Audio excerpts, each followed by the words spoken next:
नुकतेच भंते धम्मसारथी यांची देसना ऐकलेली आहे, त्यांचे प्रबोधन आपण ऐकलेलं आहे आणि आता आपण चिंतन सभेकडे वळणार आहोत। सर्वप्रथम मी सन्माननीय प्राध्यापक भारसाखळे सर या ऐतिहासिक संस्थेचे संस्थापक अध्यक्ष यांना विनंती करते की त्यांनी आजच्या चिंतन सभेचं अध्यक्षस्थान स्वीकारावं।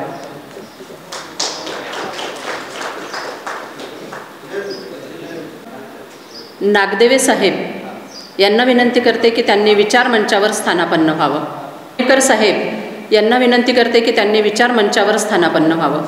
सन्माननीय खोब्रागडे साहेब जे भुसावळहून आलेले आहेत त्यांना विनंती करते की त्यांनीही विचार मंचावर स्थानापन्न व्हावं।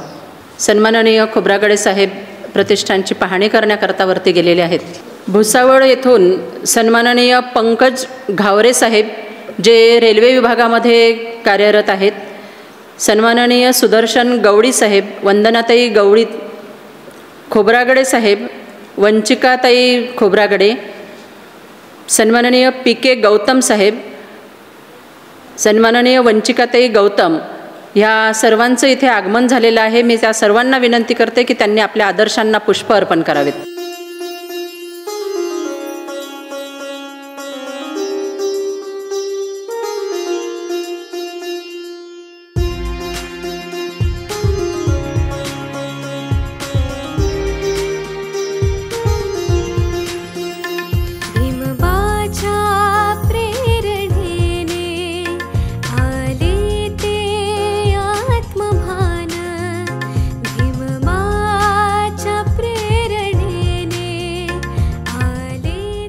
अध्यक्ष सन्माननीय प्राध्यापक भारसाखळे सर यांच्या स्वागताकरता मी विनंती करते सन्माननीय सुखनंदन खंडारे साहेबांना त्यांनी पुष्प देऊन सन्माननीय प्राध्यापक भारसाखळे सरांचं स्वागत करावं।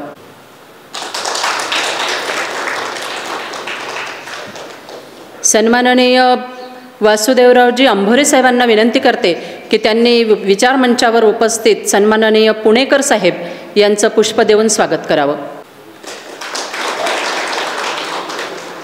सन्माननीय चंद्रशेखर आठवले साहेबांना विनंती करते की त्यांनी सन्माननीय नागदेवे साहेबांचं पुष्प देऊन स्वागत करावं। सन्माननीय देवानंद गजभिये साहेबांना विनंती करते की त्यांनी सन्माननीय रमेश तायडे साहेबांचं पुष्प देऊन स्वागत करावं। सन्माननीय हेमंत मोहोड साहेबांना विनंती करते की त्यांनी सन्माननीय पी.टी. इंगळे साहेबांचं पुष्प देऊन स्वागत करावं। सन्माननीय पांडेताईंना विनंती करते की त्यांनी सन्माननीय नागदेवेताईंना पुष्प देऊन त्यांचं स्वागत करावं। सन्मानांना विनंती करते की त्यांनी सन्माननीय पुणेकर मॅडमचं पुष्प देऊन स्वागत करावं। आणि आजच्या ह्या चिंतन सभेचं प्रास्ताविक करण्याकरता मी सन्माननीय रमेश तायडे साहेबांना विनंती करते की त्यांनी आजच्या सभेचं प्रास्ताविक करावं। तथागत भगवान गौतम बुद्ध, भारतरत्न बोधिसत्व परमपूज्य डॉक्टर बाबासाहेब आंबेडकर, संत कबीर, संत रोहिदास,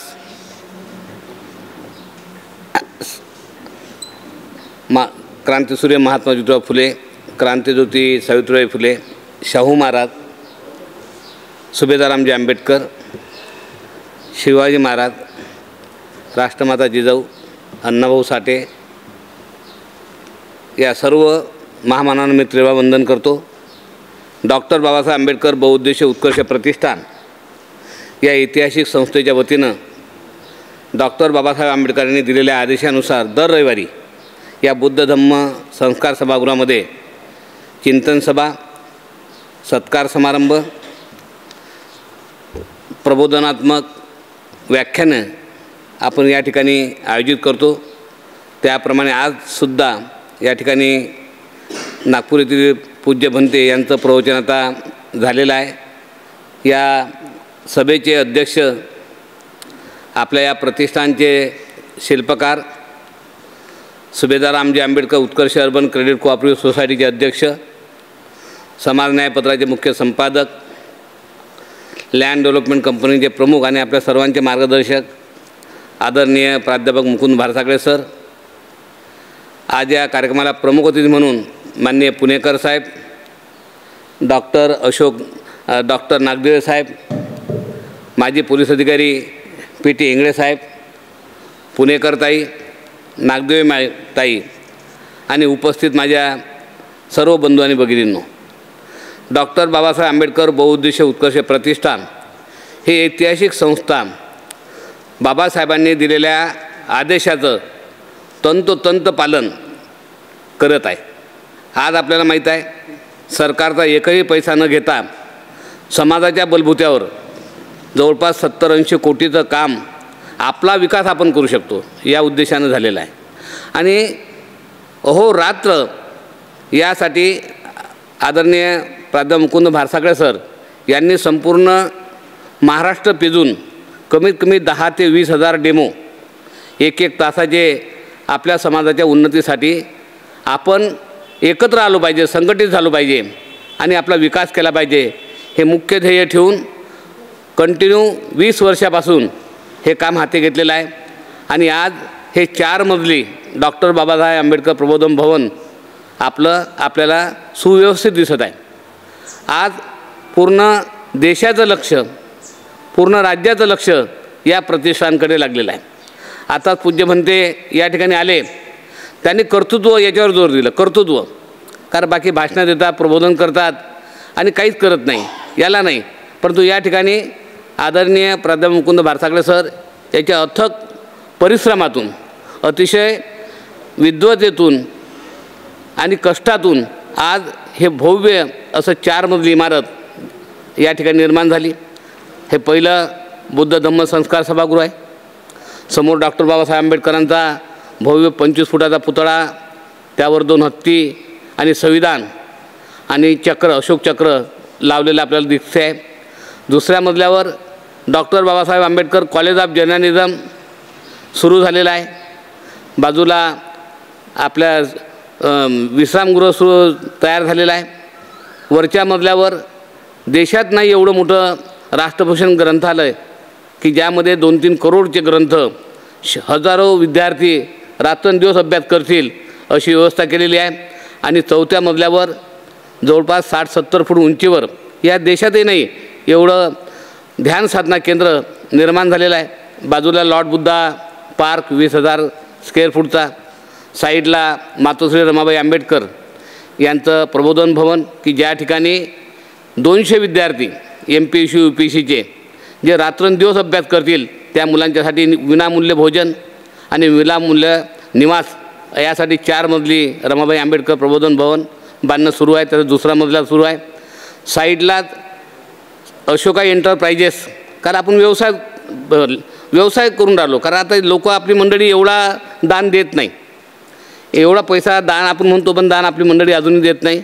कारण आम्ही दान फक्त हिंदू धर्मात पाळलं, कारण बुद्धांनी दानाचं महत्त्व सांगितलं, पण आमच्या धर्मातील लोकांना अजूनही दानाचं ज्ञान म्हणजे महत्त्व समजलेलं नाही. म्हणून दानात हे काही झालं नाही. आदरणीय भारसागळे सरांनी ज्या विविध योजना निर्माण केल्या, हे भव्य दिव्य जे काम झालं 70 कोटीचं, शासनाचा एकही पैसा नाही, आमदार नाही, खासदार नाही, एकाचाही पैसा नाही. पण हा रिक्षावाले असतील, मजूर असतील, कष्टकरी असतील, तर न्यायाधीशापर्यंत, कलेक्टरपर्यंत जे मेंबर या संस्थेत झालेले आहेत, या संस्थेची 5,000 रुपये देऊन आपण मेंबरशिप होऊ शकतो. परंतु आता बदल झाला, कारण बुद्धविहार आपलं निर्माण झालं 2 ते 2.5 कोटीचं. त्याला व्याजाचा पैसा लागू नये, कारण या संस्थेनं जो बचत गट निर्माण केला ज्याच्यामध्ये आपण FD घेतो त्याला 12% आपण व्याज देतो. आणि म्हणून त्या व्याजाचा पैसा बुद्धविहाराला लागू नये म्हणून आज जे नवीन सभासद होतील त्यांना 5,000 रुपये सभासद फी आहे. आणि कमीत कमी 10,000 आणि 10,000च्या वर त्या बुद्धविहारासाठी दान देऊ शकतात. मातोश्री रमाबाई आंबेडकर प्रबोधन भवनासाठी दान देऊ शकतात. रमाबाई आंबेडकर पुतळ्यासाठी दान देऊ शकतात. डॉक्टर बाबासाहेब आंबेडकर पुतळ्यासाठी सुद्धा दान देऊ शकतात. बुद्धविहार निर्मितीसाठी दान देऊ शकतात. ह्या सगळ्या या ठिकाणी दानाच्या योजना आहेत. आणि याला भरभरून लोकांनी जे आपल्या परीनं दानसुद्धा दिलेलं आहे. दुसरी आपली योजना आहे विशेष धम्मदान योजना. या ठिकाणी आता बोर्ड काढलेले आहेत, या साईडला आणि या साईडला 200 लोकांचं नाव लागतील. त्यासाठी 50,000 रुपये, 1,50,000 जवळपास आतापर्यंत 350-400 आपल्या बौद्ध व्यक्तींनी दिलेले आहेत. त्यांची नावं या ठिकाणी संगमरी दगडामध्ये कोरल्या जातील. आणि अजूनही 100-200 लोकांची आपल्याला गरज आहे, कारण 70-80 कोटी हे काही सरांचं स्वप्न नाही आहे. कमीत कमी 2000 कोटीचं काम या समाजासाठी झालं पाहिजे, हा सरांचा ठाम उद्देश आहे. आणि म्हणून आपल्याला खूप काम करायचं. हे दीर्घकालीन चळवळ आहे, हे न संपणारी चळवळ आहे.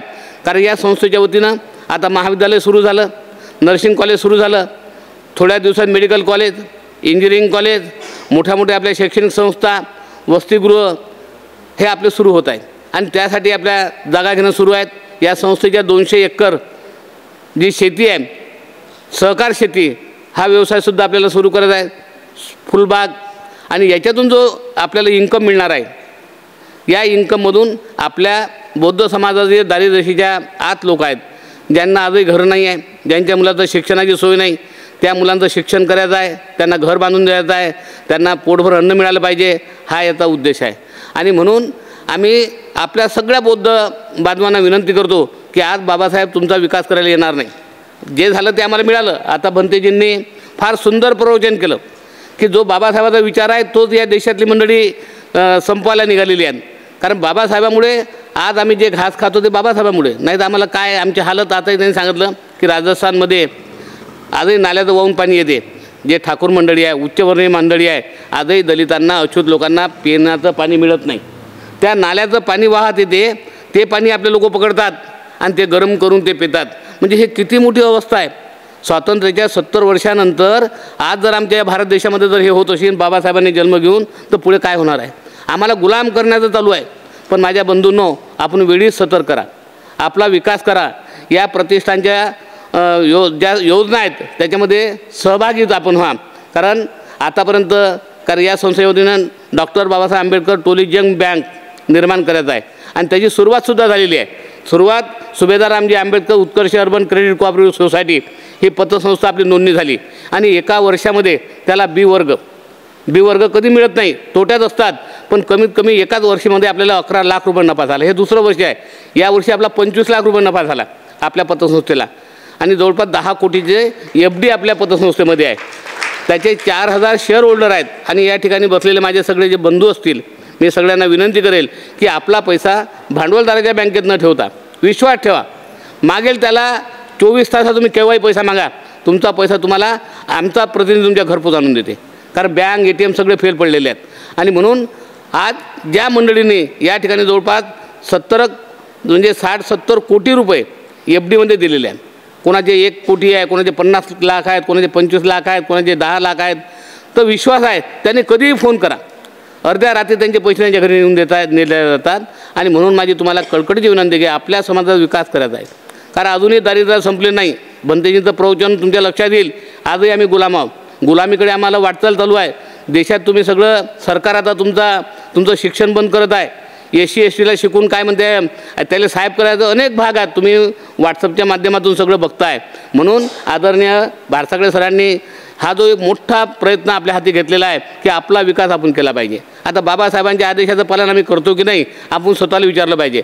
कारण बाबासाहेबांनी सांगितलं की आपल्या कमाईचा 20% आपण दिला पाहिजे. कशासाठी दिला पाहिजे? कारण आपण प्रतिनिधी आहोत, बौद्ध समाजाचे आपण प्रतिनिधी आहोत.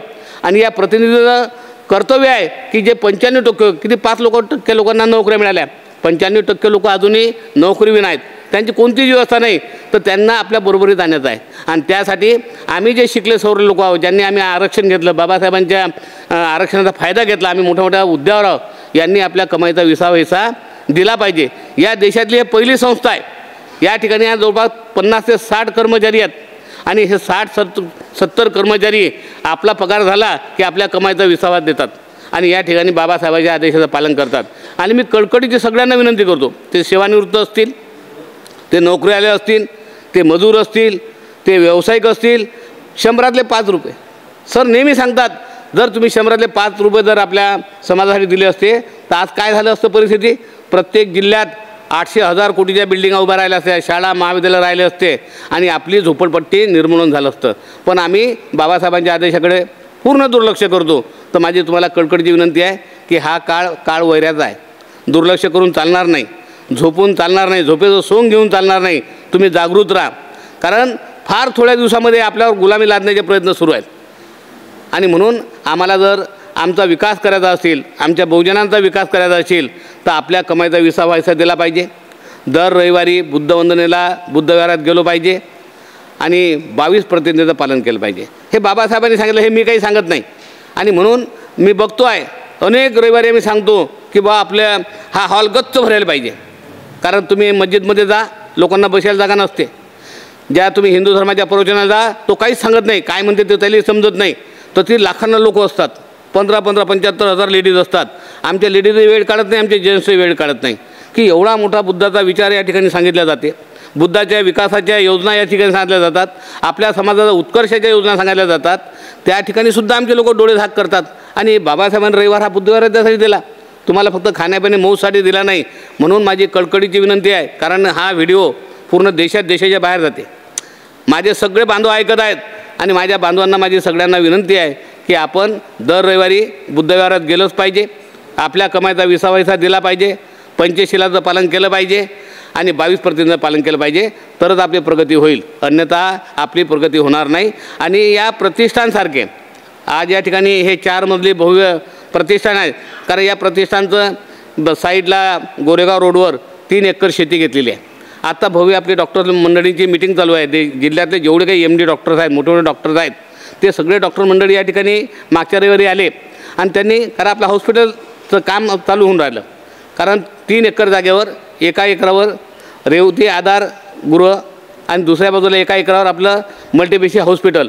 तर मल्टीपेशी हॉस्पिटलची सुरुवात कशी करायची म्हणून या जिल्ह्यातले सगळे जे डॉक्टर मंडळी तज्ज्ञ मंडळी आहेत ते आता या 14 एप्रिलला या ठिकाणी सगळ्या OPD फुकट नाही. कारण त्यांच्या दवाखान्यामध्ये ते जर 400 रुपये फी घेत असतील तर या ठिकाणी फक्त 200 रुपये घेतल्या जातील. तिकडे जर त्यांची 600 रुपये फी आहे तर त्या ठिकाणी 300 रुपये फी घेतल्या जाईल. तर सगळ्या प्रकारच्या सगळ्या ज्या OPD आहेत आपल्या 14 एप्रिलला या ठिकाणी त्याची सुरुवात होणार आहे. आणि आपलं भव्य दिव्य हॉस्पिटल 100 बेडचं हॉस्पिटल की त्या ठिकाणी तुम्हाला रात्रंदिवस सेवा, उत्कृष्ट डॉक्टर, नर्स, स्टॉफ्स सगळ्या AC असं आपलं तयार होत आहे. आणि जे वृद्धाश्रमसुद्धा त्या ठिकाणी रेवती आधार गृह हा वृद्धाश्रम 100 बेडचा आपला सुसज्ज असा, ज्यांच्या आता मुलं फॉरेनला शिकायला आहेत. कारण बुद्ध धम्मामध्ये वृद्धाश्रमाला काही एवढं हे नाही, पण आज अवस्थाच तशी आली. कारण बुद्धाने आईवडिलांकडे लक्ष देऊ असं नाही आहे, पण आम्ही मंडळी पाहतो की आमच्या आईवडिलांकडे आम्ही लक्ष देत नाही, आईवडिलांचं ऐकत नाही. आणि त्याच्यामुळे अनेक आईवडील हे लुंगडे पांगडे झाले आहे. आणि म्हणून अशा आईवडिलांच्यासाठी आपण भव्य असा वृद्धाश्रम आपण तयार करतो. हा वृद्धाश्रम म्हणजे AC राहील, तिथं सगळ्या सुविधा राहतील की जीवन जगण्याचा जो आनंद आहे वृद्धापनामध्ये तो तुम्हाला तिथं मिळेल. आणि म्हणून माझी तुम्हाला सगळ्यांना विनंती आहे की या प्रतिष्ठानचे सभासद व्हा. सुभेदार रामजी आंबेडकर उत्कर्ष अर्बन क्रेडिट कोऑपरेटिव्ह शेअर घ्या. कारण एक व्यक्ती 20 शेअर घेऊ शकते. आपली FD द्या. FDला सुभेदार रामजी आंबेडकरमध्ये तुम्हाला 8% व्याज मिळते, कारण ते सगळं रिझर्व्ह बँकेच्या नियमाने चालते. परंतु जो भव्य आपला बचत गट आहे, या बचत गटामध्ये आपण 12% व्याज देतो, कारण तो समाजाच्या हिताचं आपण काम करतो. आणि म्हणून माझी तुम्हाला कळकळीची विनंती आहे, जास्त वेळ घेत नाही. आता या ठिकाणी आपण बघताय की हे जे पाठीमागे जे नावं लावलेले आहेत हे याचे सभासद आहेत. 4,000 लाईफ मेंबर आहेत. 5,000 रुपये देणारे या ठिकाणी लवकरच नाव करण्याचं काम चालू आहे. हे सगळे जे दरवाजे आहेत हे सगळे विशेष धम्मदान दिलेलं आहे. विशेष धम्मदान हे दिलेलं आहे आपले सदानंद ताळे गुरुजी, श्रीधरराव ताळे गुरुजी ते दिलेलं आहे. प्रमोद ताळे ते बाजूचं दिलेलं आहे, वनाजी मोरे. आणि साईडला या ठिकाणी अजय घनबहादूर बसले आहेत. त्यांच्या वडिलांनी त्यांच्या आजोबाच्या नावानं 3.5 लाखांचा प्रथम दरवाजा दिलेला आहे. तो दुसरासुद्धा अजय घनबहादूर सरांनी दिलेला आहे. मधला हा राजेंद्र कॉलनी सोनवणे साहेबांनी दिलेला आहे. हे आपले मधुकरराव शिरसाट सर माझे यांनी दिलेलं आहे. आणि साईडला दुबईचे शरद सोनवणे आहेत त्यांनीसुद्धा दिलेलं आहे. आणि म्हणून हे सगळं आणि हे जे टेज आहे हे शालिनी विरगड मॅडम आहेत, त्यांनी हे 3 लाखाचं विशेष आपल्याला दान दिलेलं आहे. तर या दानाच्या भरोशावर, योजनेच्या भरोशावर हा जो फंड येते या फंडच्या भरोशावर आपण आपली उत्तरोत्तर प्रगती करत आहोत. आणि म्हणून आपले जे काही मंडळी आपले मित्र असतील, आपले नातलग असतील, आपले भाऊ असतील, आपले साळे असतील, या सर्वांना कळकळीची विनंती करा. आणि या प्रतिष्ठानच्या ज्या योजना आहेत या योजनेमध्ये प्रत्येक योजनेमध्ये समाविष्ट व्हा, सभासद व्हा एवढं आवाहन करतो आणि थांबतो. धन्यवाद. जय भीम. धन्यवाद साहेब. आपण प्रास्ताविकामधून ऐतिहासिक प्रतिष्ठानद्वारा चालवण्यात येणाऱ्या अनेक योजना आणि प्रतिष्ठानची उद्दिष्टे इथे विशद केलेली आहेत. प्रतिष्ठान समाज उन्नतीसाठी अनेक उपक्रम राबवत आहे अनेक योजना राबवत आहे की ज्यामध्ये समाजाने सहभाग घेतल्यानंतर समाजाचा उत्कर्ष तर आहेच, पण त्यापासून प्रतिष्ठानला सुद्धा हातभार लागतो आहे आणि प्रतिष्ठानचे काम त्या जोमाने पुढे जाते आहे. म्हणून सर्वांना तायडे साहेबांनी एक आग्रहाची विनंती, आव्हानसुद्धा केलेलं आहे की इथे पैसा गुंतवा, FD द्या. जी पतसंस्था आहे त्या पतसंस्थेमध्ये खाते काढा, त्यामध्ये पैसा गुंतवा. आपला व्यवहार नियमित इतर बँकांमध्ये आपण जसा करतो तसा या बँकेमधून सुद्धा आपण करू शकतो. तर तेव्हा सर्वांनी या योजनांमध्ये सहभागी व्हा. साप्ताहिक समाज न्यायपत्र हे गेल्या 20 वर्षापासून सुरू आहे, ज्याच्यामध्ये एक दिवसाचाही खंड पडलेला नाही, एकही आठवडा खाली गेलेला नाही. हे साप्ताहिक समाज न्यायपत्र आपल्याला दैनिक करायचं आहे आणि ते दैनिक करण्यासाठी आपण आपल्या समाजाला एक आव्हान केलेलं आहे की प्रत्येकाने 20,000 रुपये द्यायचे आहेत. 20,000 रुपयांचं योगदान द्यायचं आणि न्यायपत्र दैनिक झाल्यानंतर 2 वर्षांनी आपले 20,000 रुपये 10% व्याजाने परत घेऊन जायचे आणि समाज न्यायपत्रच्या संपादकीय मंडळामध्ये आपलं स्थान हे कायम करायचं. अशी ही एक योजना आहे. या योजनेमध्ये आतापर्यंत 99 लोकांनी 20,000 रुपये दिलेले आहेत. काहींनी 1 लाख रुपये सुद्धा दिलेले आहेत, काहींनी 50,000 दिलेले आहेत. पण कमीत कमी 20,000 आणि जास्तीत जास्त आपण आपल्या इच्छेप्रमाणे कितीही देऊ शकतो. आमच्या इथे कर्मचारी आहेत पंचफुला वाघ, यांनी या ऐतिहासिक प्रतिष्ठानचे सभासदत्व जेव्हा स्वीकारले तेव्हा त्या बकऱ्या चारत होत्या आणि या प्रतिष्ठानचं काम सुरू होतं. पाया खोदणं झाला होता आणि याच परिसरात त्या बकऱ्या चारायच्या आणि इथे चालत असलेली भाषणं, इथे चालत असलेले काम त्या पाहायच्या, योजना ऐकायच्या आणि ते ऐकून त्या प्रेरित झाल्या आणि त्यांनी लगेच आपल्या पिवशीत अशी घडी करून ठेवलेले 5,000 रुपये इथे आणून दिले आणि त्यांनी सभासदत्व स्वीकारलं. आज त्या आपल्या इथे कर्मचारी म्हणून कार्यरत आहेत, आपल्या इथे त्या नियमित काम करतात. त्यांनी इथे चालू असलेल्या प्रत्येक योजनेमध्ये सहभाग घेतलेला आहे. समाज न्यायपत्रामध्ये यापूर्वी त्यांनी 20,000 रुपयांचं योगदान दिलेलं आहे आणि आजसुद्धा, आता बघा तुम्ही नाव ऐकल्याबरोबर त्या इकडून पैसे घेऊन आल्या होत्या, आजसुद्धा त्यांनी 20,000 रुपये समाज न्यायपत्राला देण्याकरता आणलेले आहेत.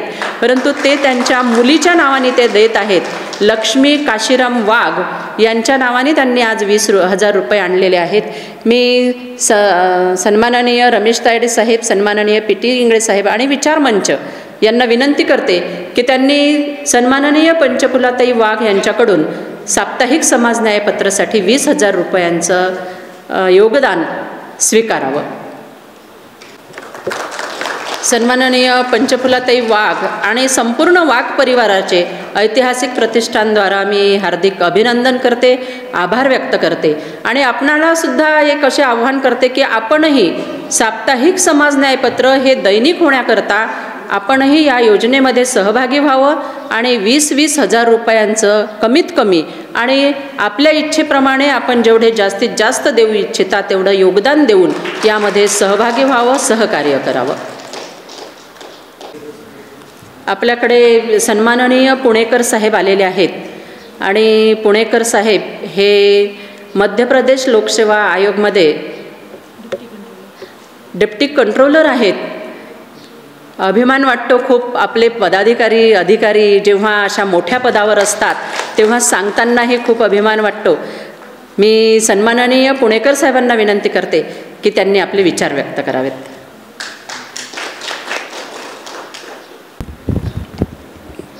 सर्वांना नवोदय जय भीम. जसं तुम्ही काही बोलू शकतो, पण असंच आम्ही फिरता फिरता इथून निघाले, अकोल्याला आले. रात्री पाहायला इकडे मोठं भवन दिसलं. नंतर नागदिवे साहेबांनी म्हणाले की नाही, तुम्ही सरळ आंबेडकर प्रतिष्ठानला या, तिथे भेट करू. तसं मी मराठी तेवढी चांगली बोलूच नहीं शकत, कारण कि हमें बरेच वर्षापासून इंदौरला राहून राहिले. फिर भी मैं आपको बताना चाहूँगा कि बहुत अच्छा इस तरह का प्रतिष्ठान मैंने बहुत जगह विजिट किया है, पर इतना वंडरफुल और इतना ऐतिहासिक प्रतिष्ठान जो आपके द्वारा, आपके संस्था के द्वारा बारसागले साहब, तायडे साहब और उनकी टीम सभी को मैं आभार व्यक्त करता हूं, और उनके इस तरह के सहयोग के लिए। और उनका जो विज़न है बहुत अच्छा विज़न है। इस तरह का विज़न हमने अपने प्रदेश में भी नहीं देखा है और अन्य प्रदेशों में भी विजिट करने के पश्चात नहीं देखा है। जो भी योजनाएं आपके द्वारा चलाई जा रही हैं इस संस्था के लिए वो बहुत अतिकरणीय है, और इस तरह का सहयोग हमारे समाज के लिए बहुत ज़रूरी है। हम ये भी देखते हैं कि हमारे समाज के लोग बहुत ऊंचे ऊंचे पदों पर भी हैं, और हम देखते हैं कि उनका व्यवहार या उनका आचरण हमारे प्रति कितना अच्छा है, कितना बुरा है। ये सारी चीज़ें जो हम महसूस करते हैं अपने बीचों के लोगों को, शायद आपको अच्छा लगता हो या बुरा भी लगता हो, ये सारी चीज़ें जो भी अच्छाई हम उनके पे देख पाते हैं या उनका सहयोग अपने प्रति या नहीं देख पाते हैं। जो मैं महसूस करता हूँ वो बताना चाहता हूँ। हम जिस भी वातावरण में रहते हैं तो ये कतई ना समझे कि हमारे मन में आपके प्रति या समाज के उत्थान के प्रति कोई भी लक्ष्य नहीं है कहीं ना कहीं, पर आप लोग जानते हैं कि जो परिस्थिति होती है उसके अनुसार हमको भी जो है वो अपने रिटायरमेंट तक, अपने सेवानिवृत्ति तक कार्य करना होता है। चूँकि बहुत कम लोग अधिकारी पद पे गए हुए हैं, उस अधिकारी पद का दायित्व लगातार बना रहे तो कुछ चीज़ें हम आपके साथ सहयोग करते हैं, कुछ नहीं भी करते हैं। वो देखने में आता है कि साहब के पास गए और साहब से मुलाकात नहीं हुई या उन्होंने समय नहीं दिया। ये अक्सर देखने में आता है। हमारे बीच के, हमारे अपने समाज के लोग हमसे कहते हैं कि आपने समय नहीं दिया। हो सकता है कोई ऐसी कारण हो, पर ये कतई ना समझे कि हमारा सहयोग उस समाज के लिए नहीं है, या हम बदल गए हैं या हम अधिकारी पद पर आ गए हैं तो हमारा दृष्टिकोण बदल गया है, ऐसा कतई नहीं है। ये मैं आप तक मैसेज पहुंचाना चाहता हूं। हो सकता है आने वाले समय में आपके बच्चे भी अधिकारी बनेंगे, कोई ना कोई परिवार का सदस्य अधिकारी बनेगा और उनके व्यवहार में फ़र्क आएगा, पर हमारा उद्देश्य ये होना चाहिए कि हमारा 10% कंट्रीब्यूशन हमारे समाज के लिए होना चाहिए। वो किस रूप में है, वो दिखाई दे रहा है अथवा नहीं दे रहा है, ये अलग बात है। हर चीज़ दिखना चाहिए ऐसा ज़रूरी नहीं है। हम भी जहाँ बैठे हैं वहाँ पर भी हम अपने समाज के लिए काम करते हैं। तो कहने का तात्पर्य यह है कि हमको कहीं ना कहीं अपने समाज के लिए कंट्रीब्यूट करना है। यदि 10% भी हम कंट्रीब्यूशन अपने पूरे जीवन काल में करते हैं तो अंबेडकर जी के जो वचन थे उसके अनुसार हम अपना सहयोग कर पाएंगे। बहुत अच्छा प्रतिष्ठान है, इसके लिए आप सभी को बहुत बहुत बधाई। इस तरह का प्रतिष्ठान हमने, हमारे परिवार ने पहली बार देखा है। आप सभी को मैं धन्यवाद देना चाहूँगा कि आप लोगों ने मुझे सम्मानित किया और इस कार्यक्रम में मुझे बोलने का मौका दिया। अंत में बारसागले साहब, तायडे साहब और नागदेवे साहब का मैं धन्यवाद देता हूँ। आप सभी संस्था के पदाधिकारियों का और जो सदस्य हैं इस संस्था के सभी को धन्यवाद देता हूँ। इसी तरह की आप लगातार प्रगति करते रहें। धन्यवाद। जय भीम, नमो बुद्धाय। धन्यवाद साहेब। आपण ज्या आपणास नोकरी करत असताना अडचणी येतात किंवा कसं त्यांना सामोरे जावं लागते हे अधिकारी पदावर असताना जे आपण अनुभवता ते आपण इथे विशद केलेलं आहे। आणि मनातून असलं तर आपण काहीही करू शकतो हे सुद्धा आपण इथे सांगितलेलं आहे। तेव्हा जसं जसं आपणास जमेल तसं तसं आपण ऐतिहासिक प्रतिष्ठानवर येत चला। ऐतिहासिक प्रतिष्ठान समजून घेऊन त्यामध्ये असलेल्या योजनांमध्ये सहभागी होत चला अशी एक अपेक्षा आपल्याकडून ठेवते। आणि यानंतर मी विनंती करते सन्माननीय महेंद्र नागदेवे साहेबांना की त्यांनी आपले विचार व्यक्त करावेत। तथागत महाकारुणिक भगवान बुद्ध, परमपूजनीय डॉक्टर बाबासाहेब आंबेडकर, छत्रपती शाहू महाराज, महात्मा फुले, रामजी आंबेडकर, आजच्या सभेचे अध्यक्ष माननीय बारसागले सर, आजचे विशेष उपस्थिती डॉक्टर पुणेकर साहेब, मिसेस पुणेकर, तायडे साहेब आणि उपस्थित मी नेहमीचाच आहे, येत राहतो मधामधात, आणि आता आणखी जास्त येणार, कारण की आता तुम्हाला पुणेकर सरांनी सांगितलं की नोकरीवर असताना काही गोष्टी करता येत नाही. तर त्याच्यातून आता आम्ही बाहेर आलो, रिटायर झालो. मित्रांनो, मला म्हणजे भाडसाकडे सरांच्या कार्याबद्दल सांगण्यापेक्षा माणूस म्हणजे किती पैसा असला तरी मरतोच. म्हणजे अंबानी पण मेले, म्हणजे धीरूभाई अंबानी सगळ्यात श्रीमंत माणूस, मुकेश अंबानी मरणार. म्हणजे पैसा तुम्हाला वाचवू शकत नाही, पण पैशाशिवाय काही होत नाही. आणि हा जो मूलमंत्र आहे हा भाडसाकडे सरांनी ओळखला. आणि ते म्हणजे आम्ही नोकरीवर असताना आमच्याकडे यायचे आणि त्यांचं जे कार्य आहे म्हणजे ते खरोखर वाखाणण्यासारखं आहे. त्यांनी अक्षरशः अकोला पिंजून काढला म्हणजे पैसे जमा करायला. आता त्याची गरज नाही, कारण की लोकांना ते हे बघा, एकदा कार्य समजलं आता लोक त्यांच्याकडे येतात, त्यांना पैसे देतात. आत्ता सध्या एक तुम्हाला माहीत असेल टीम बसलेली आहे. मागे पण मला त्या डॉक्टर धर्मेंद्र राऊत डॉक्टरांचं जे आता सध्या सुरू आहे त्यांनी मला बोलवलं, पण मी पुण्याला असल्यामुळे त्या कार्यक्रमाला जाऊ शकलो नाही. पण पैसा जमा करणे आणि पहा तुम्ही आत्ता ज्या म्हणजे त्या बाई ज्या आहेत तिथे काम करतात त्यांनी 20,000 रुपये दिले. तर मला असं वाटतं की आपण प्रत्येकांनी या मोहिमेमध्ये थोडं का होईना, हे बघा फूल नाही पण फुलाची पाकळी, सगळ्या पाकळ्या मिळून एक फूल तयार करता येईल आपल्याला. आणि त्याचं तुम्हाला इथे उदाहरण दिसतं आहे. आणखी इथले जे काही प्रोग्राम्स आहेत, भाडसाकडे सरांच्या काही ज्या कल्पना आहेत, संकल्पना आहेत, शाळा काढण्याच्या, कॉलेज काढण्याच्या, या सगळ्यांना सहकार्य करण्याचं आवाहन करतो. आणि मी माझे 2 शब्द संपवतो. मला इथे आयोजकांनी 2 शब्द बोलायची संधी दिली त्याबद्दल मी प्रतिष्ठानाचे सगळे अधिकारी कर्मचारी यांचे आभार मानतो. धन्यवाद. जय भीम. धन्यवाद सर. मी यानंतर विनंती करते सन्माननीय पुणेकर मॅडम यांना त्यांनी आपले विचार व्यक्त करावेत. सगळ्यांना नमो बुद्धाय, जय भीम. मी हिंदीमध्ये बोलेल तर चालेल ना? हाँ, सभी को नमस्कार. मैं एक टीचर हूँ, गवर्नमेंट हायर सेकेंडरी स्कूल में मैं लेक्चरर हूँ. मैं बहुत कुछ तो नहीं कर सकती, लेकिन मैं बच्चों के लिए ज़रूर काम कर रही हूँ कि वो एक बेसिक जाने कि संविधान क्या है.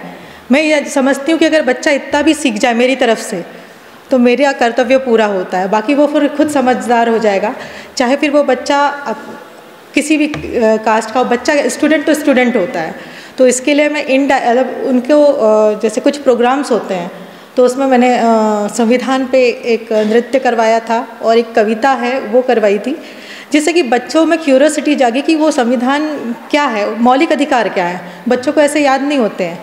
वो मौलिक अधिकार में अगर आप चाहे तो आप यूट्यूब पे उसको सर्च कर सकते हैं, संविधान सॉन्ग करके देखेंगे तो मेरी कोशिश है कि बच्चे वो जाने. और उसके लिए मैंने एक छोटी सी अपने स्कूल में कोशिश करी है कि एक संविधान कॉर्नर बनाया है जिसमें अशोक चक्र रखा है और संविधान की बुक रखी है. और वो एक कांच के अंदर है, बट उसके ऊपर एक संविधान की अलग से बुक रखी है सारे स्कूल के विद्यार्थियों के लिए.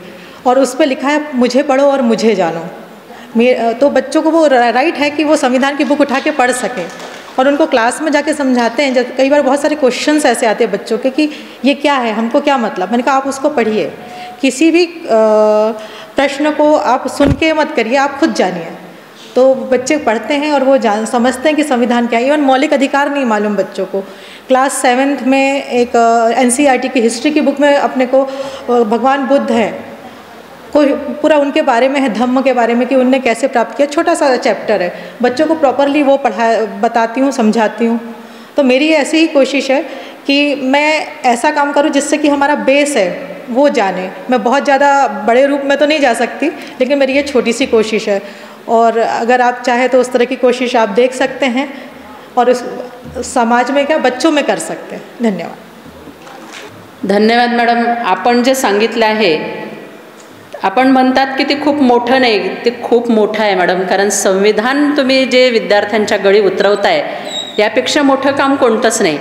आणि तुम्हाला सांगताना मला खूप आनंद वाटेल की इथे धम्मसंस्कार वर्ग चालतात, ज्या वर्गामध्ये पूर्ण धम्माचं ज्ञान आपण विद्यार्थ्यांना देत असतो आणि त्या माध्यमातून इंग्रजी व गणित हे विषयसुद्धा इथे शिकवल्या जातात.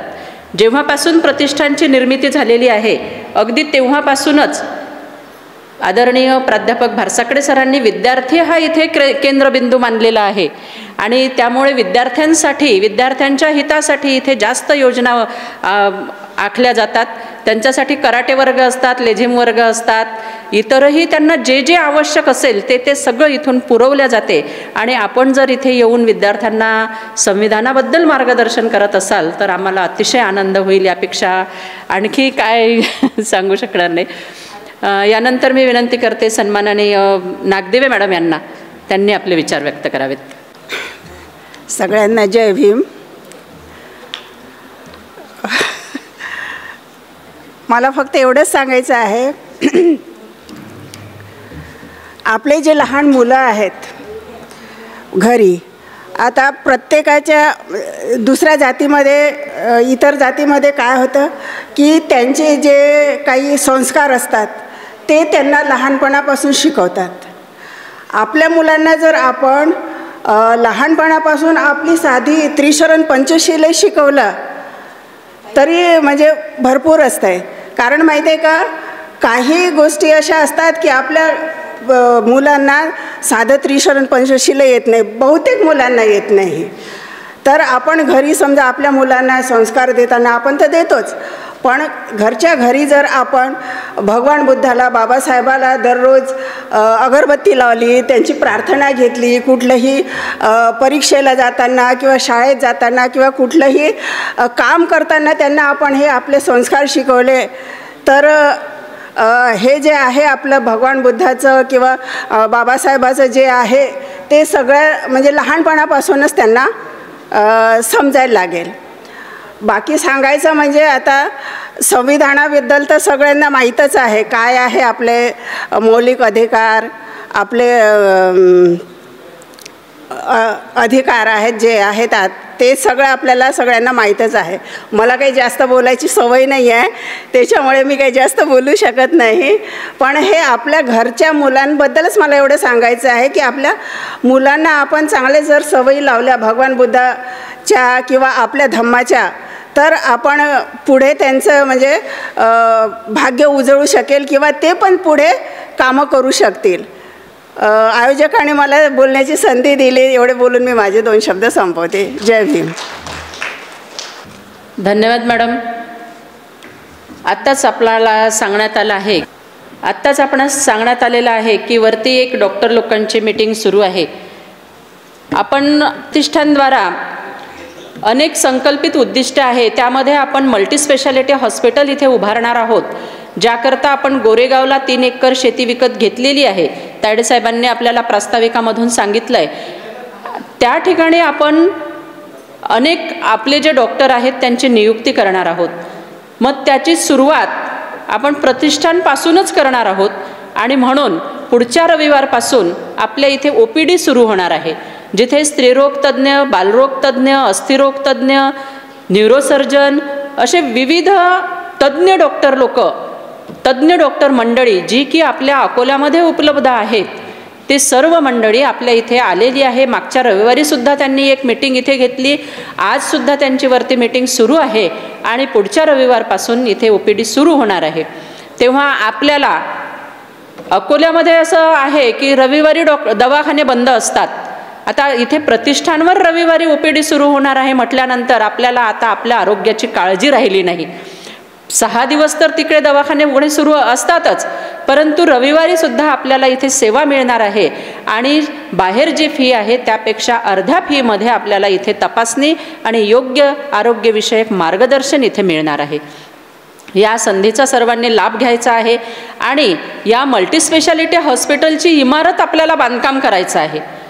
मल्टीस्पेशालिटी हॉस्पिटलची इमारत बांधायची आहे, रेवती आधारगृहाची इमारत बांधायची आहे, doctor Babasaheb Ambedkar college of journalism and social work ह्या कॉलेजची इमारत बांधायची आहे आणि या इमारतीसाठी आपल्याला पैशाची अत्यंत आवश्यकता आहे. आणि आपण आता सगळ्यांकडे आत्तापर्यंत आपण दान रूपात जे मागत होतो ते ज्यांना ज्यांना द्यायची इच्छा आहे ते अजूनही आपल्याकडे देत आहेत. आतापर्यंत भरपूर दान आपल्याकडे मिळालेलं आहे, परंतु ही संपूर्ण इमारत, ही जी 70 कोटीची प्रॉपर्टी आत्तापर्यंत आपली झालेली आहे, ही काही फक्त दानातून झालेली नाही, तर ही व्याजाच्या पैशातून झालेली आहे. जसं की आपण आपल्याकडे एक सामाजिक गट तयार केलेला आहे, बचत गट म्हणून, आणि त्यामध्ये आपण FD स्वीकारतो आहोत, ज्याचं व्याज आपण 12% देतो आहोत. म्हणजेच ही जी प्रॉपर्टी आहे आपली ही व्याजाच्या पैशातून झालेली आहे. तरीही आपण ते द्यायला तयार आहोत, कारण आपल्या समाजाच्या उत्कर्षासाठी आपल्याला योजना आखायच्या आहेत. आपल्याला काहीतरी पुन्हा नवनिर्मिती करायची आहे आणि समाजाचा उत्कर्ष करायचा आहे. म्हणून सर्वांनी यामध्ये इमारती बांधकामासाठी 2 वर्षासाठी FD ठेवायची आहे. जी FD 10% व्याजाने असेल. 2 वर्ष झाल्यानंतर आपलं भरपूर उत्पन्न सुरू होणार आहे, दवाखाने वगैरे हे सगळं सुरू झाल्यानंतर ती FD आपण तुमची 10% व्याजाने 2 वर्षानंतर परतसुद्धा देणार आहोत. आणि म्हणून सर्वांनी जसं आत्तापर्यंत आपल्याला सहकार्य केलेले आहे, हिरिरीने पुढे आलेले आहात, तसंच या पुढेसुद्धा आपण सर्वांनी सहकार्य करायचं आहे आणि मदतीचा हात पुढे द्यायचा आहे. स्वतःचं हित जोपासायचं आहे आणि प्रतिष्ठानला हातभार लावायचा आहे. यानंतर मी विनंती करते भुसावळ येथून आलेले सन्माननीय पंकज धावरे साहेब यांना, त्यांनी आपले विचार व्यक्त करावेत. इथं उपस्थित सर्व सन्माननीय व्यक्तींना माझा जय भीम. जे उत्कर्ष प्रतिष्ठान आहे यातले जे प्रत्येक सदस्य आहेत, मी अराऊंड 1-2 घंट्यापासून आपल्या समवेत आहे. आपल्या प्रोग्रामची आखणी कशी होते, कसं इम्प्लिमेंटेशन होतं हे मी पाहत आहे आणि पाहून मला खरंच आनंद होतो आहे की असं काही एक प्रतिष्ठान जे भारताच्या नवनिर्मितीचं किंवा समाज नवनिर्मितीचं काम इतक्या जोमात चालू आहे आणि हे खरंच आश्चर्य म्हणजे खूप मोठं काम तुम्ही करत आहात. आणि या कार्यक्रमामध्ये प्रत्येक व्यक्तींनी जो जागृत व्यक्ती आहे त्यांनी आपलं योगदान देणं खरंच गरजेचं आहे. कारण की खूप सारे असे कामं असतात जे एकट्याने होतात, पण जर खरंच मोठं काम करायचं असेल आणि येणाऱ्या म्हणजे चिरकाळ काळासाठी आपल्याला जर कार्य करायचं असेल तर ते एक ग्रुपनेच, एक संघटनेद्वाराच अपेक्षित असतं. आणि एवढं मोठं चांगलं कार्य तुम्ही हातात घेताय. आणि जसं ऑलरेडी सांगितलं की कळी किंवा कळीची पाकळी म्हणून प्रत्येकजण आपला वाटा शेअर करत आहे त्याच्यामध्ये. मी एवढंच पाहतो या प्रतिष्ठानाच्याद्वारे की तुमचं शिक्षणात असेल, आरोग्यात असेल किंवा वैचारिक क्रांतीचं काम आहे, हे वेगवेगळ्या स्तराने वेगवेगळ्या म्हणजे मल्टी प्रॉंग्ड अप्रोचनी हे काम होत आहे. आणि या कामाविषयी अजून जाणून घेण्याची माझी इच्छा आहे. मी आपणाशी संपर्कात राहीन आणि खूप काही गोष्टी समजून घेईल. आणि जे कार्य तुम्ही एवढ्या जोमाने प्रॅक्टिकल रूपी करत आहात, हे कार्य प्रत्येक ठिकाणी, प्रत्येक घरी, प्रत्येक व्यक्तीद्वारे कसं होता येईल याच्यासाठी आपण एक प्रेरणास्थान आहात. आणि हे खूप मोठी रिस्पॉन्सिबिलिटीचं काम तुम्ही करत आहात ॲज अ मेंबर ऑफ दिस प्रतिष्ठान. खूपदा असं होतं की काही काम काही दिवस चाललं जातं, पण काही दिवसानंतर जर रुकलं गेलं तर जे काम आपण केलेलं असतं ते पूर्ण त्या लेवलवरती आणण्यासाठी खूप प्रयत्न करावा लागतो. त्याच्या मल्टिपल टाईम्स आपल्याला प्रयत्न करावा लागतो. ऑलरेडी तुम्ही 10-20 वर्षाची मेहनत करून या प्लॅटफॉर्मवरती किंवा या लेवलवरती आलेला आहात. हे कुठल्याही परिस्थितीत हे मागं जाऊ नये, हे माझी पण रिस्पॉन्सिबिलिटी आहे आणि इथल्या प्रत्येक मेंबरची पण रिस्पॉन्सिबिलिटीज आहे. याचं जाण ठेवून आपण याला पार्टिसिपेट कराल किंवा याला प्रमोट कराल अशी मी अपेक्षा करतो. आणि मी काय म्हणतात खुश आहे, कारण की खोब्रागडे सर आणि खोब्रागडे मॅडम यांच्याद्वारे मला हे अपॉर्च्युनिटी भेटली. कारण की मी भुसावळमध्ये अराऊंड 3-4 वर्षापासून कार्य करत आहे. अकोला मी येत जात होतो, पण जिथं चांगलं काम चालू आहे आणि ते माझ्या हातातून सुटलं किंवा माझ्या भेटीत आलं नाही, हे मला खंत वाटली. पण ते खंत माझी दूर झालेली आहे आणि जे मी करू शकलो नाही ते येणाऱ्या काळामध्ये जेवढं करता येईल हे मी तुम्हाला प्रॉमिस करतो. धन्यवाद. धन्यवाद साहेब. यानंतर मी विनंती करते सन्माननीय सुदर्शन गवडी साहेबांना, त्यांनी आपले विचार व्यक्त करावेत. आदर्शांना वंदन. तुम्हा सगळ्यांना जय भीम. माझा परिचय देतो. माझं नाव सुदर्शन भास्कर गवडी आहे. मी राहणारा भुसावळचा आहे. आणि म्हणजे माझं विजन होतं की मला आपल्या समाजासाठी मेडिकल कॉलेज खोलायचं आहे आणि ते ऑलरेडी तुम्ही घेतलं आहे, तर त्यासाठी तुमचा धन्यवाद. आणि माझ्याकडून जे काही योगदान होईल ते मी देणार. मी म्हणजे मी रिक्षा चालवून इथपर्यंत पोचलेलो आहे. माझ्या वडिलांची इच्छा होती की मी डॉक्टर बनावं, पण मी बनवू शकलो नाही. तर मी असा विचार केला की माझी बायको तरी डॉक्टर असावी, आणि माझी बायको डॉक्टर आहे, तिचा मला खूप अभिमान आहे. आणि आपल्या प्रतिष्ठानला म्हणजे ती पल्मोलॉजिस्ट आहे, जळगाव जिल्ह्यात ती एकमेव पल्मोलॉजिस्ट आहे. पल्मोलॉजिस्ट म्हणजे लंग स्पेशलिस्ट. आणि मी तिला न विचारता तुम्हाला सगळ्यांना वचन देतो की ती महिन्यातून 1 दिवस आपल्या प्रतिष्ठानला तिची सेवा देईन. हे मी तिला माझ्याकडून तुम्हा सगळ्यांना वचन देतो की ती देणार. आणि जे माझं विजन होतं की हॉस्पिटल पाहिजे ते आहे, तर माझ्याकडून जे काही शक्य होईल मी ते देणार. मी एक फार्मासिस्ट आहे, तर मी माझी पण सेवा द्यायला तयार आहे. महिन्यातून 1 दिवस आम्ही देऊ. म्हणजे आमचे 2 क्लिनिक, ॲक्च्युली एक मुंबईला आहे आणि एक भुसावळला. आता जस्ट आम्ही 20 बेडेड हॉस्पिटल चालू केलेलं आहे. म्हणजे माझंही तेच संकल्पना होती की आपल्या समाजाला म्हणजे बाबासाहेब सोडून आपल्या समाजाला नाही झालेलं आहे. आणि प्रत्येक समाजाने आपल्या समाजातून थोडं थोडं घेऊन पुढे झालेलं आहे. आपल्या समाजात पंचशिलाचं पालन आहे आणि 5 असे खूप मोठे तत्त्व आहे. जर त्याच्यावर आपण चालले ना तर आपला हात कोणीच पकडू शकत नाही, है ना. जसं म्हणजे मला धर्मामध्ये जायचं नाही आहे, पण प्रत्येक याच्यात काही ना काही विशिष्ट असतात. जसं आता रमजान चालू आहे, मुसलमान लोक एका दिवसाला 5 वेळेस भेटतात नमाज पडायला. आणि ते जर कोणाला भेटले ना तर गडे भेटतात आणि 3 वेळेस भेटतात, बरोबर ना. आपला माणूस जयभीम कसा करतो?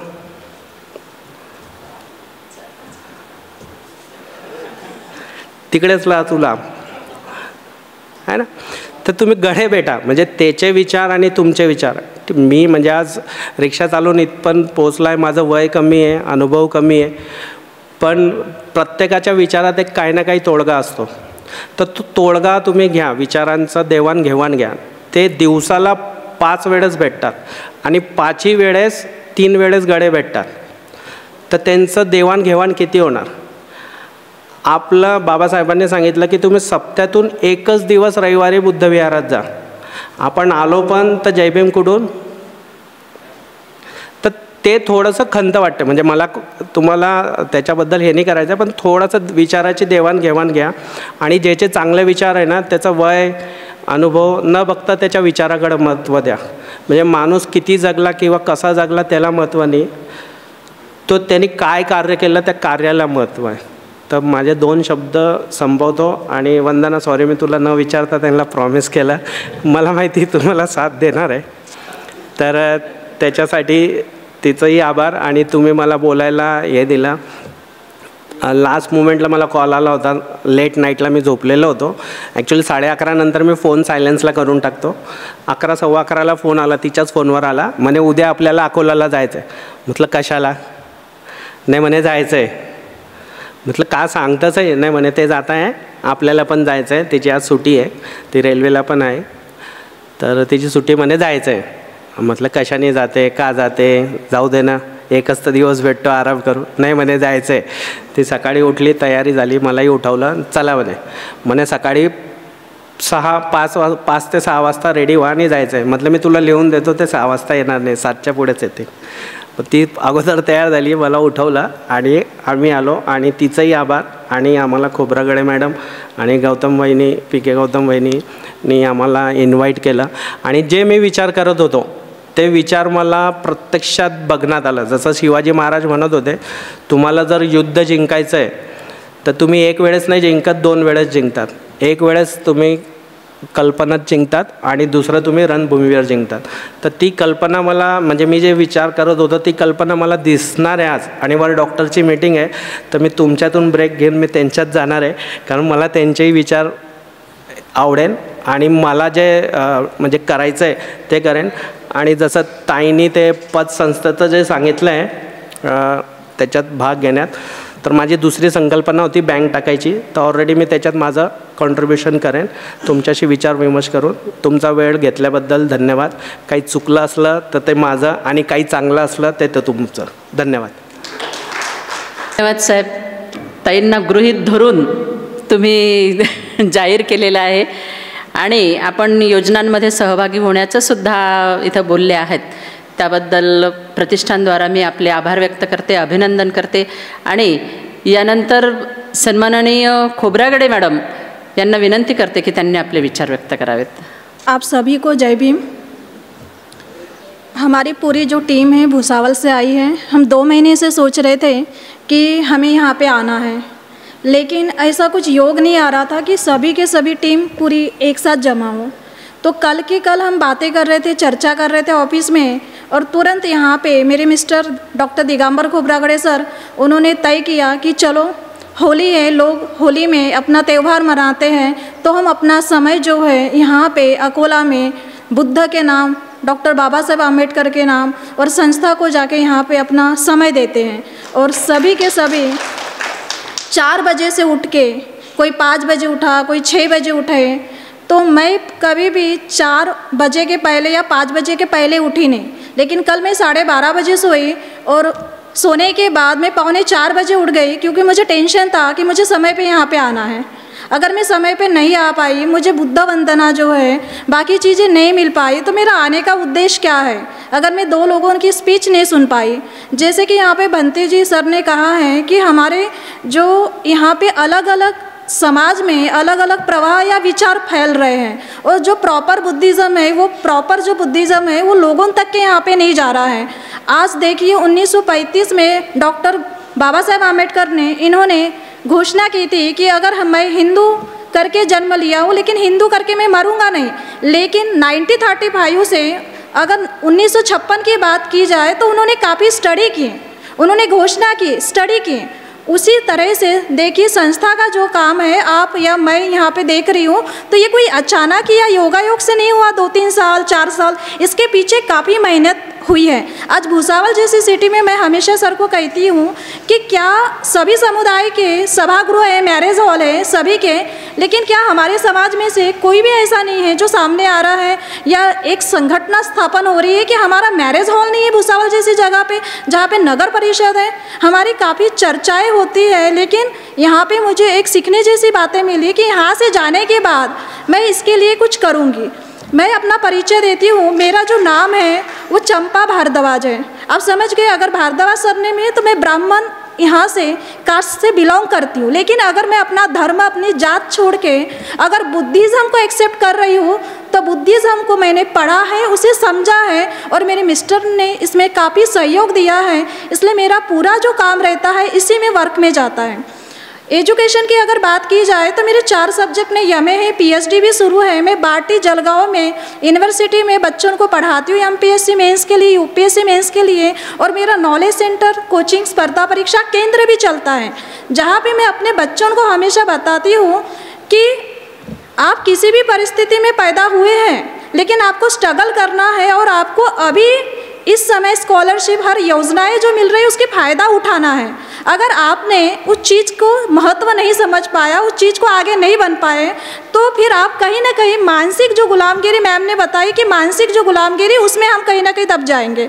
हमें अपना जो लाइफ का रिमोट कंट्रोल है वो हमारे हाथ में खुद रखना चाहिए, ताकि हम पिक्चर वही देखें जो हमें देखना है, ना कि कोई हमें दिखाए, किसने हमें बताए और हमने वहीं पे इसको उठा लिए। अगर पूरे समाज की बात करते हैं तो सबसे ज़्यादा जो ब्राह्मण समाज है बाबा साहेब की किताबें पढ़ता है, सबसे ज़्यादा हमारे समाज के लोग छोड़ के बाकी समाज के लोग बुक्स खरीद रहे हैं। तो बच्चे लोगों को ऑनलाइन शॉपिंग, मीडिया, मोबाइल, इस चीज़ से दूर रखिए और उनको ऐसी चीज़ें दीजिए जो वो लाइफ में आगे पढ़ सके, हमारी जो संस्कृति है वो आगे चला सके। जैसे मैम ने यहाँ पे बताया कि आज छोटे छोटे बच्चे हैं तो हमें पेयर नहीं आता। उन्होंने बात सही बोले कि बुद्ध वंदना है, हमें कैसे नमन करना है, कैसे लोगों से मिलना है। तो हमारी ये चीज़ें हैं ना आधुनिकता की तरफ भाग रहे हैं। डिजिटल मीडिया यहाँ पे लगा के रखते गाना, लेकिन प्रॉपर हमें जो बच्चों को देना चाहिए संस्कार वो हम कहीं ना कहीं मिस कर रहे हैं। तो इसका कुछ परिणाम जो है भविष्य में हो सकता है। तो आप सभी, हम लोग पेरेंट्स हैं, तो हमें अपनी जो जनरेशन है उसके तरफ ध्यान देना है। और संविधान बचाने के लिए जो मुहिम है उसमें हमें योगदान देना। जैसे मैम ने बताया कि नहीं, संविधान जब तक अपने लोगों को नहीं समझेगा, अदर भी स्टूडेंट के साथ कभी भी भेदभाव नहीं कर सकते। अभी मैं भी टीचर हूँ तो मैं भी समझ सकती हूँ, लेकिन संविधान का अगर एक बार हमने उनको महत्व समझा के दिया तो उन्हें संविधान समझेगा, लॉ समझेगा, बाबा साहेब समझेंगे, यहाँ पे बुद्ध समझेंगे, और यहाँ पे जितनी भी यहाँ पे फोटो रखी गई है जिन्होंने अपना काम बेखूबी समाज के लिए किया है, उनसे वो आदर्श यहाँ पे ले सके। अब हमारी जो एज है, हम यहाँ पे बैठे हैं तो हमारी एज हम देख रहे हैं 40 साल के ऊपर जो है हम एज ग्रुप बैठे हैं, लेकिन आज के जो युवा वर्ग है, आज छुट्टी रह के भी, कल संडे भी है, तो हमारे जो बच्चे हैं वो बच्चे क्या है, यहाँ से गायब हैं। तो बच्चे हमारे गायब हैं, तो हम यहाँ पे अगर अच्छा कुछ सुन रहे हैं तो हमारा काम है कि हम घर पे जाएं और अपने बच्चों को उसमें से 10% क्यों ना हो चीज़ें हम यहाँ पे बताएं। मैं यहाँ पे संस्था के जितने भी पदाधिकारी हैं उनको धन्यवाद कहना चाहती हूँ कि उन्होंने मुझे मौका दिया। और सर मैं आपको सॉरी कहना चाहती कि 2 महीने से हमारा शेड्यूल चल रहा था। घोड़ेश्वर सर से मेरी बात भी हुई हमारी कि हम आएंगे, लेकिन पूरे सर्विस में होने की वजह से टीम का शेड्यूल इधर उधर हो गया। और थैंक्स पंकज सर, टाइम पे रेलवे का कोई भरोसा नहीं, कभी छूट सकती है, लेकिन पंकज सर की भारत सरकार की जो कार है उन्होंने हमें टाइम पे लेके आ गए, इसलिए मैं सर को भी थैंक्स कहती हूँ। पीके गौतम सर जिन्होंने कल 10 मिनट में हाँ कह दिया, मैम को भी यहाँ पे थैंक्स कहती हूँ। आप सभी को धन्यवाद कहती हूँ। आगे इसी तरह से हमारी मुलाकात होंगी और कुछ नए हम यहाँ पे विचार सीखेंगे, चर्चाएँ करेंगे, कुछ नई यहाँ पे योजनाएँ जो है उसके बारे में हम डिटेल में पढ़ेंगे। इतना ही कह के मैं यहाँ पे अपने शब्दों को विराम देती हूँ। जय भीम। अतिशय प्रेरणादायी विचार आपण इथे मांडलेले आहेत आणि खरंच आपल्यासोबत आपल्या मुलांना, लेकी सुनींना आणि मुलांनासुद्धा इथे आणण्याची गरज आहे। मॅडमनी जी खंत व्यक्त केली की सगळे 40च्या वरचे आहेत आणि जी गरज आहे ती नवीन पिढीला गरज आहे। आपण इथे ऐकतो, आपण काही ना काहीतरी आपल्यापर्यंत बाबासाहेब बुद्ध झिरपत का होईना आलेले आहेत, परंतु आपल्या पिढीपर्यंत काहीच पुढे पोहोचलेलं नाही आणि ते पोहोचायला पाहिजे। म्हणून त्यांना आपण बुद्धविहारात आणलं पाहिजे, प्रतिष्ठानवर आणलं पाहिजे आणि धम्म समजून घेतला पाहिजे। यानंतर मी विनंती करते सन्माननीय पीटी इंगळे साहेबांना त्यांनी आपले विचार व्यक्त करावेत। विश्वाला शांतीचा संदेश देणारे तथागत बुद्ध,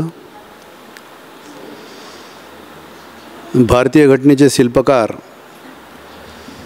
धम्मचक्र प्रवर्तक,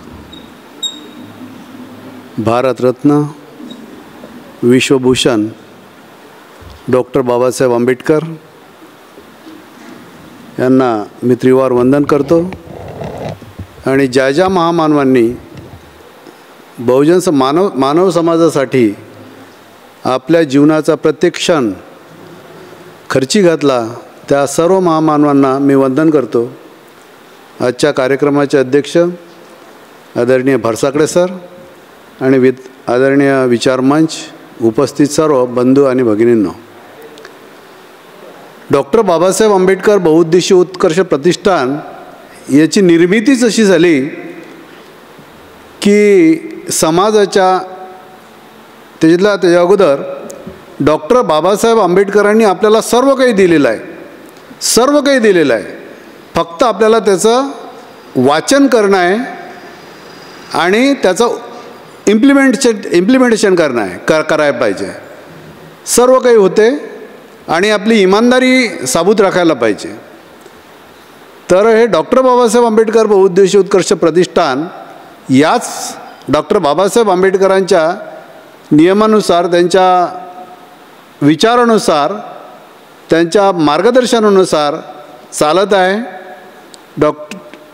आदरणीय भारसाकडे सर, आदरणीय रमेश तायडे सर, इंगळे साहेब आणि आपले जेवढे काही तेव्हाचे फाउंडर मेंबर होते, रात्रंदिवस मेहनत करून पूर्ण अकोला पिंजून काढलं, अकोल्याच्या बाहेर गेले, आज 2000 डेमो दिले एका 1.5 तासाचे आणि 20 किलोची बॅग हातात घेऊन दिवस कधी निघते याचा विचार न करता, रात्र कधी होते याचा विचार न करता, पोटात जेवण आहे का नाही आहे याचा विचार न करता राबले आणि लोकांचा विश्वास संपादन केला। आणि त्याच्यावरच तुम्हाला एवढं मोठं भव्य दिव्य असं जे काही आपल्याला दिसत आहे प्रतिष्ठान, त्याची निर्मिती झाली। लोकांनी पहिल्यांदा लोक आपले सहजासहजी विश्वास ठेवत नाहीत. लोकांनी मान दिला, काही लोक अनेक लोकांनी अपमान केला, तरी ते गिळून पुन्हा त्यांच्याकडे जाऊन त्यांचं मन वळवण्याचा प्रयत्न केला. काही लोकांचं मन वळलं नाही, तर परत जेव्हा ही इमारत दिसली तेव्हा स्वतः माफी मागून स्वतः जेवढे काही मेंबरशिप होती त्याच्या अनेक पटीनं पैसे देऊन आणि आपला इथे सहभाग नोंदवला. खरोखर आपले लोक खूप दानी आहेत. या दानावरच हे सर्व झालेलं आहे.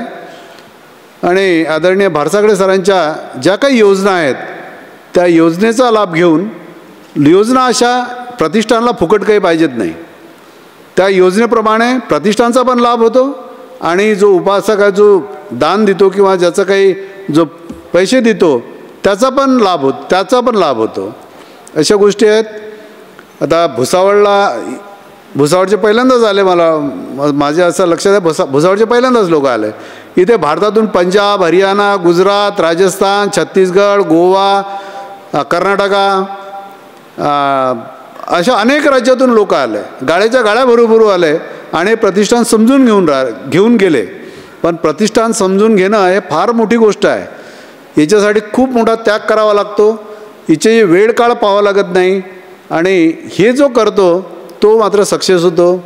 लोकांचा जो आपला विश्वास आहे तो संपादन करण्यात यशस्वी व्हावं लागतं. डोक्यावर बर्फाचा गोळा आणि तोंडात साखर असणं अत्यंत आवश्यक आहे. तेव्हाच लोकांचा विश्वास संपादन करू शकतो. कारण आजपर्यंत आपल्या समाजामध्ये नाही, कोणत्याही समाजामध्ये लोकांनी अनेक जयंती आली द्या पैसे, पुण्यतिथी आली द्या पैसे, हा त्योहार आला द्या पैसे, परंतु त्या पैशाचा सदुपयोग केला नाही. अनेक लोकांनी म्हणजे त्याच्यापैकी काही लोकांनी दुरुपयोग पण केलेला आहे. त्यामुळे लोकांचा विश्वास उडालेला आहे. परंतु तुम्हाला जर काम करायचं असेल तर तुम्हाला लोकांचा विश्वास संपादन करणं अत्यंत आवश्यक आहे. आणि ज्याला कोणाला म्हणजे डॉक्टर भारसागळे सरांचं सांगणं आहे की आम्ही अर्ध्या रात्रीत प्रतिष्ठानचे जेवढे काही अधिकारी, कर्मचारी, उपासक, उपासिका जेवढे काही मेंबर्स आहेत, 4,500-5 हजार मेंबर कोणत्या संस्थेचे नाहीत भारतामध्ये. 7 मेंबर, 11 मेंबर, 9 मेंबर, 17 मेंबर, आपापल्या घरातलेच मेंबर, बायको, पोरगा, सून, सासू, नवरा हे आणि जे काही योजना येतात त्या सर्व गव्हर्नमेंटच्या आपल्या घरात गळप. त्यामुळे इतर लोकांना डोळे नाहीत, असं कान नाहीत असं कोणी जर समजत असेल तर ते चुकीचं आहे. त्यामुळे लोकांचा विश्वास बसत नाही. जास्तीत जास्त लोकांना पहिली संस्था आहे, 4,500-5 हजार मेंबर आणि घेणं चालूच आहेत. त्यामुळे आणि कोण्या संस्थेमध्ये एखादी शाळा असेल किंवा कॉलेज असेल त्याला म्हणा आम्हाला तुमच्या संस्थेमध्ये घ्या, ते म्हणतात दुसऱ्या दिवशी म्हणतात तुमचा राजीनामा तयार ठेवा. म्हणजे ते म्हणतील की आमच्या पैशावर डोळा यांचा, आमच्या संस्थेवर डोळा यांचा. परंतु प्रतिष्ठान एक अशी वस्तू आहे संस्था की तिथे सर्व या आणि आपला सहभाग नोंदवा. तुमच्या मनात जे काही कल्पना असेल ते प्रत्यक्षात आणण्यासाठी हा फार मोठा विचारमंच आहे, फार मोठी ही संस्था आहे. तुम्हाला जे काही करायचं असेल इथे करू शकता, योगदान देऊ शकता आणि स्वतः 100% म्हणजे जेवढा काही सहभाग द्यायचा असेल तेवढे देऊ शकता तुम्ही सर्व. मित्रांनो, आता बालसंस्कार केंद्र आमच्या इथे चालतात. इंग्रजी आणि मराठी त्यांना बुद्ध धम्माची वंदना, हिंदी, मराठी सर्व त्याचा पाली भाषेतला आणि मराठीतला अनुवाद ते सर्व चालतं इथे. असं आहे आपले लोक आता हा पूर्ण दुनियामध्ये जातो, पूर्ण जगामध्ये जातो हा व्हिडिओ. ज्या लोकांच्या घरामध्ये म्हणजे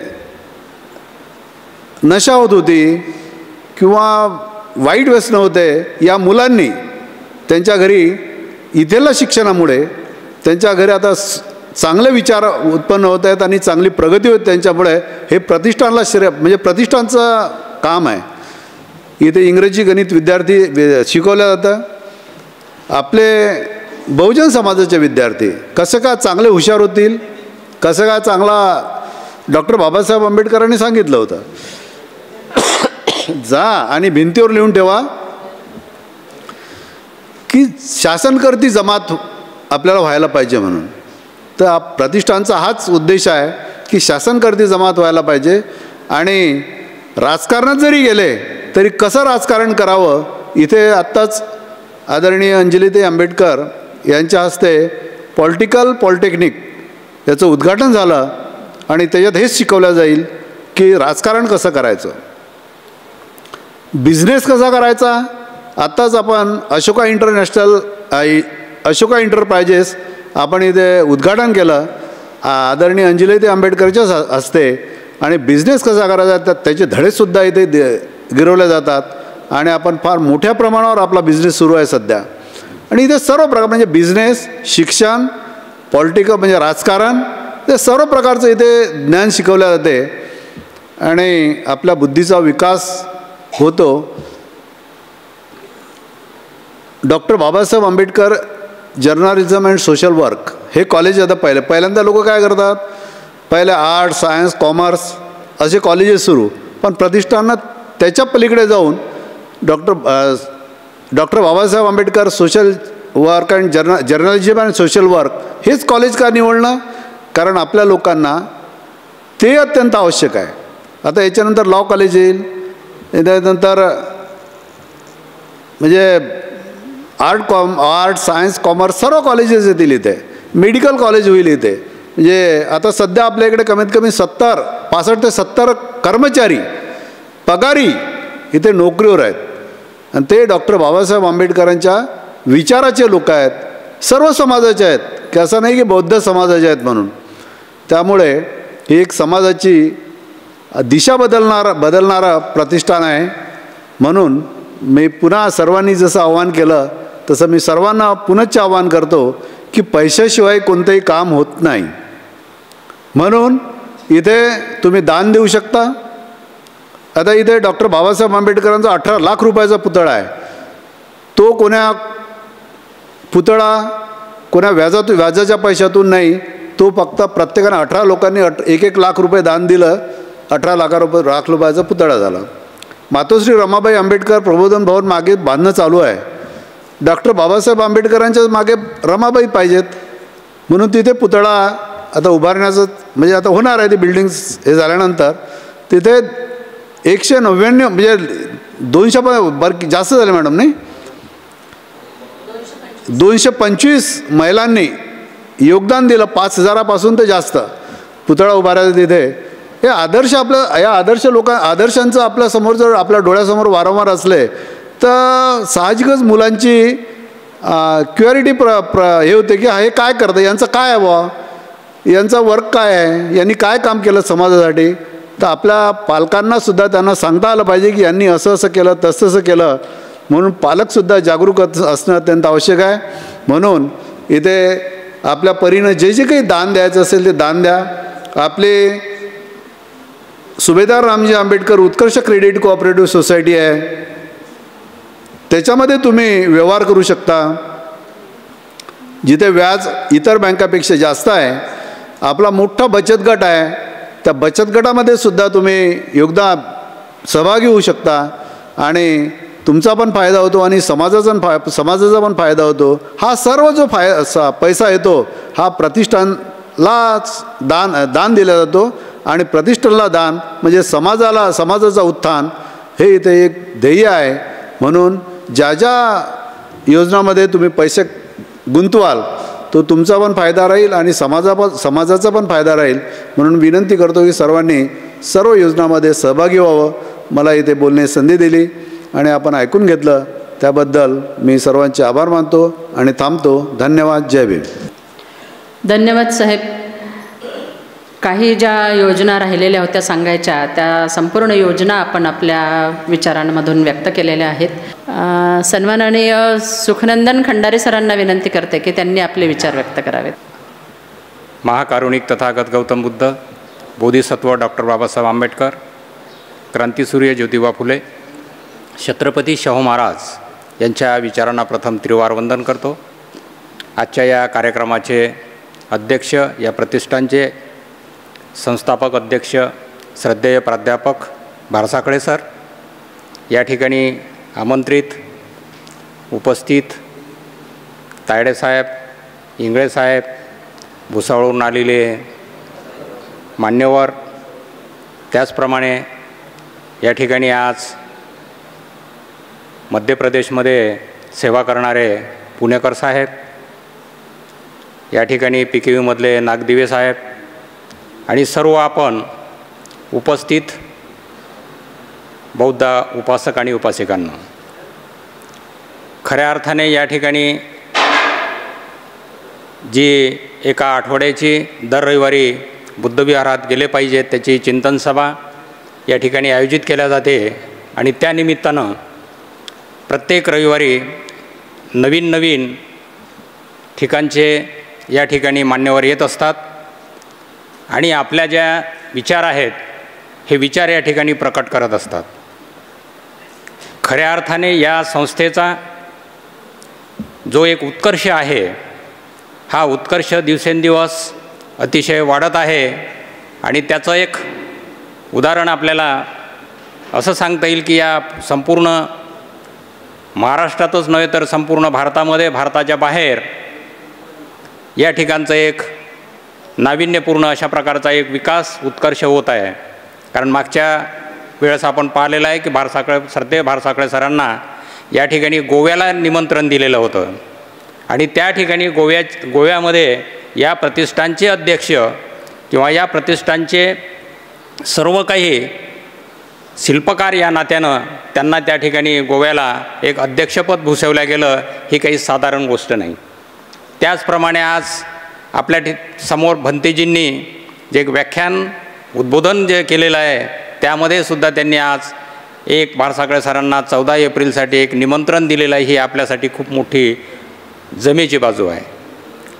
आणि माझं असं स्पष्ट मत आहे की मी एक शिक्षक असल्यामुळे शिक्षकांच्या हातून ज्या गोष्टी घडतात त्या इतर कोणत्याही कर्मचाऱ्याच्या हातून घडू शकत नाहीत. शिक्षक हा त्या ठिकाणचा एक महत्त्वाचा भाग असतो आणि त्या शिक्षकाने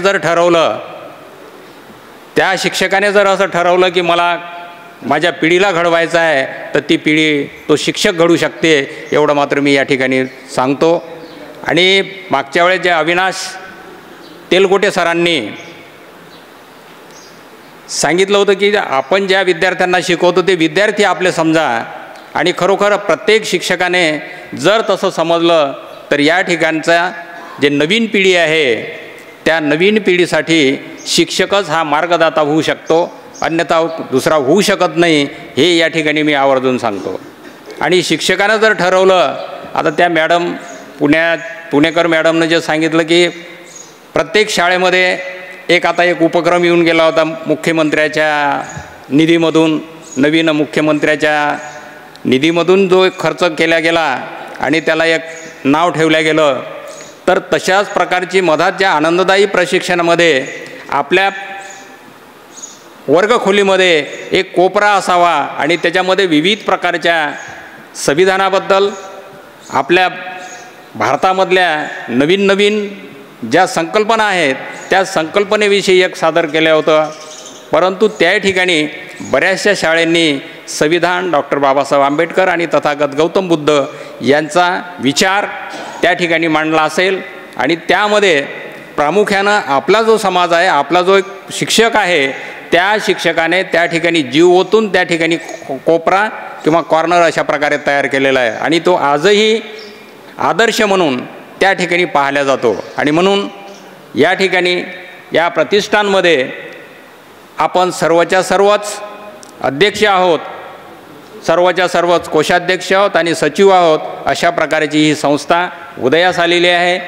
या ठिकाणी सर्वच्या सर्व सभासद जे आहेत त्यांना आपण दान पारिमतेच्या दृष्टिकोनातून दान केलं पाहिजेत, हीच गोष्ट आपण त्या ठिकाणी सांगितल्या गेली पाहिजेत. आणि म्हणून दान जे आहे हे अतिशय महत्त्वाचं आहे. आणि म्हणून आज भंतीजींनी जे आपल्याला उद्बोधन केलेलं आहे खरोखर अतिशय महत्त्वाची बाब आहे.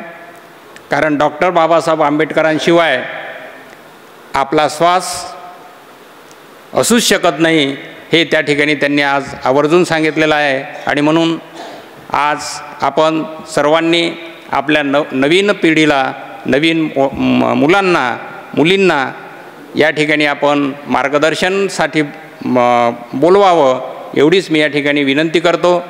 आणि मला जी आयोजकांनी बोलण्याची संधी दिली त्याबद्दल मी आयोजकांचं आभार व्यक्त करतो, अभिनंदन करतो आणि सर्वांचं पुन्हा एकदा अभिनंदन करतो आणि थांबतो. जय बुद्ध, जय भीम. धन्यवाद सर. भुसावळ येथून आलेल्या संपूर्ण मंडळीचे स्वागत करण्याकरता मी सन्माननीय रमेश तायडे साहेब, सन्माननीय PT इंगळे साहेब यांना विनंती करते की त्यांनी भुसावळ येथून आलेल्या संपूर्ण मंडळीचं बुके देऊन स्वागत करावं.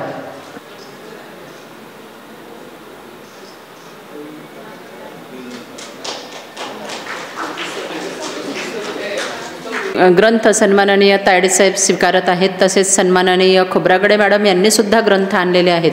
त्याही ग्रंथाचा स्वीकार केला जात आहे. ही झालेली आहे आणि त्याकरता ग्रंथालयाची आपल्याला आवश्यकता आहे. तेव्हा आपल्याकडे असलेल्या ग्रंथांची जर वाचू अशोक इंगळे सरांना मी विनंती करते की त्यांनी आपले विचार व्यक्त करावेत. क्रांतीचे अग्रदूत भगवान गौतम बुद्ध, बोधिसत्व डॉक्टर बाबासाहेब आंबेडकर आजच्या कार्यक्रमाचे अध्यक्ष आपले भारसाकडे सर केले का, भारसाकडे सर प्रमुख पाहुणे म्हणून मंचकावर उपस्थित रमेश तायडे साहेब, आपण सर्व उपस्थित बंधू आणि भगिनींनो, आपण दर रविवारी इथे जमतो. या जमण्याचा उद्देशच आहे की आपल्याला इथून नवीन काहीतरी मिळतं. आज तुम्ही सुरुवातीला जे लोक होते त्यांनी भंतेजीचं जे प्रवचन ऐकलं, बाई भंतेजीचं नाव काय? नागपूरवरून आलेले भंतेजी आहेत, धम्मसारथी. तर अतिशय सुंदर प्रवचन भंतेजींनी केलं आणि त्यांनी आपल्या सगळ्यांचे आभार मानलेत. का मानलेत? तर तुम्ही आपण केलेलं हे जे काम आहे हे असं आहे की भंतेजी म्हणत होते की लोक आजकाल फक्त बुद्ध सांगायला लागलेत आणि बुद्ध कोणता सांगतात तर अंधश्रद्धेला धरून असणारा बुद्ध सांगतात. बाबासाहेबाचा हा बुद्ध नाही. बाबासाहेबांनी सांगितलेला धम्म हा अंधश्रद्धावाला धम्म नाही. त्यामुळे आपण सावध होऊन अंधश्रद्धा नसलेला धम्म आमच्यात कसा रुजेल याचे प्रयत्न आपण केले पाहिजे आणि ते करतो आहोत. म्हणून आज भंतेजींनी तुमची तोंड भरून तारीफ केली आहे की बा मी असं कुठेच काम पाहिलं नाही. बाबासाहेबाला जे अपेक्षित होतं ते काम खऱ्या अर्थाने तुमच्या या डॉक्टर बाबासाहेब आंबेडकर प्रबोधन भवनात होते आहे. हे पाहून मला खूप आनंद होतो. मी तुमचा खूप आभारी आहे. आणि हे जे विनय आहे भंतेजीचं हे वाखाणण्यासारखं आहे. हे सगळ्या भंतेजीत तुम्हाला आढळत नाही आणि हेच तर बुद्ध शिकवतो. बुद्ध विनय शिकवतो आणि म्हणून बाबासाहेबासारखा जगातला नंबर 1चा विद्वान हा बुद्धापुढे नतमस्तक होतो. बाबासाहेब सांगताना सांगतात की मी बौद्ध तत्त्वज्ञानात फक्त घोटाभर पाण्यात आहे. हे बाबासाहेबाचं वाक्य आहे. आपण सोडून द्या, आपण तर कशातच नाही. तेव्हा इतकं मोठं ज्ञान असणारा माणूस त्याला बाबासाहेब शरण जातात. दीक्षेच्या वेळेस तर बाबासाहेबांनी फार चंद्रमणींची थोडीशी हेच घेतली की मी भिक्षू संघाला शरण जात नाही. बाबासाहेबाचं वाक्य का जात नाही तर भिक्षू योग्य वागत नाही. स्पष्ट होते बाबासाहेब त्यावेळी. मग चंद्रमणी म्हणाले की मी तुम्हाला दिशा देत नाही. कारण की बुद्धाच्या धम्मात बुद्ध, धम्म आणि संघ हे तिन्ही तेवढेच महत्त्वाचे आहे. आणि असं जर झालं नाही, तुम्ही जर संघाला शरण जात नसाल तर मी तुम्हाला दीक्षा देऊ शकत नाही. आणि बाबासाहेबांनी दीक्षेला निवडलेला माणूसही काही गैरा नव्हता. खूप ज्ञानी होते, शिकले कमी असतील परंतु विनयात तरबेज होते, म्हणून बाबासाहेबांनी त्यांना निवडलं होतं. आणि नंतर जेव्हा चंद्रमणींनी त्यांना समजून सांगितलं त्यावेळी बाबासाहेब तयार झाले आणि तिन्ही रत्नाला शरण गेले. म्हणजे आम्ही हेही विसरता कामा नये की बाब कोणी काही आम्हाला सांगेल की बा भिक्षू नको आहे, असं होत नाही. म्हणजे सगळ्यात बुद्ध म्हणतात की जगात श्रेष्ठ रत्न कोणते असतील तर ते श्रेष्ठ रत्न आहेत 3, आणि ते आहेत बुद्ध, धम्म आणि संघ. तर ह्या रत्नावर आपली श्रद्धा असली पाहिजे, पण अंधश्रद्धा नसली पाहिजे. हेही ध्यानी घ्या की अंधश्रद्धा आपली नसली पाहिजे. आणि मी तुम्हाला नेहमी सांगत असतो की बुद्ध म्हणतात की बा आम्ही सकारात्मक जीवन जगलं पाहिजे. नेहमी डोक्यात सकारात्मक विचार, नकारात्मक विचारच आणू नका. तुमच्या डोक्यात नकारात्मक विचार आले की तुमचे शरीरातले सगळे जे अवयव आहेत हे नकारात्मक व्हायला लागतात आणि तुमच्याकडे रोगराईचं माहेरघर होते. आपलं शरीर म्हणजे रोगराईचं माहेरघर होते. म्हणून शक्यतोवर नकारात्मक विचाराला तुमच्या शरीरात प्रवेश करू देऊ नका, असं बुद्ध म्हणतात. आणि ज्या ज्या लोकांनी हे विचार काढलेत ते लोक कमीत कमी आजारी तर नक्कीच पडत नाहीत. आणि ही साध्या सोपी गोष्टी ज्या आहेत त्या आम्ही अवलंबल्या पाहिजेत.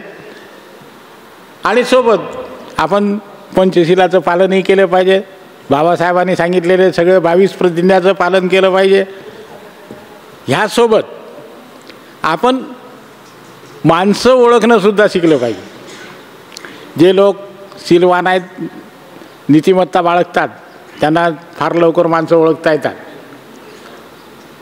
आणि त्याच माणसाच्या जवळ गेलं पाहिजे जो माणूस कल्याणकारी आहे. तो तुमचंही चिंतो आणि स्वतःचंही चिंतो असा माणूस. तर हीच तर मंडळी आपण जमा केली.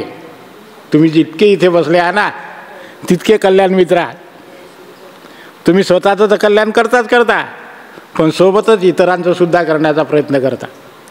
प्रयत्न तर करता पण करतासुद्धा. म्हणून तुम्ही आपण हे सगळं करू शकलो. आणि म्हणूनच तुमची आपली लोक तोंड भरून तारीफ करतात. भंतेजीसारखे पूजनीय लोकसुद्धा तुम्हाला खूप मान सन्मान देतात, तुमच्या तोंडावर तुमची तारीफ करतात.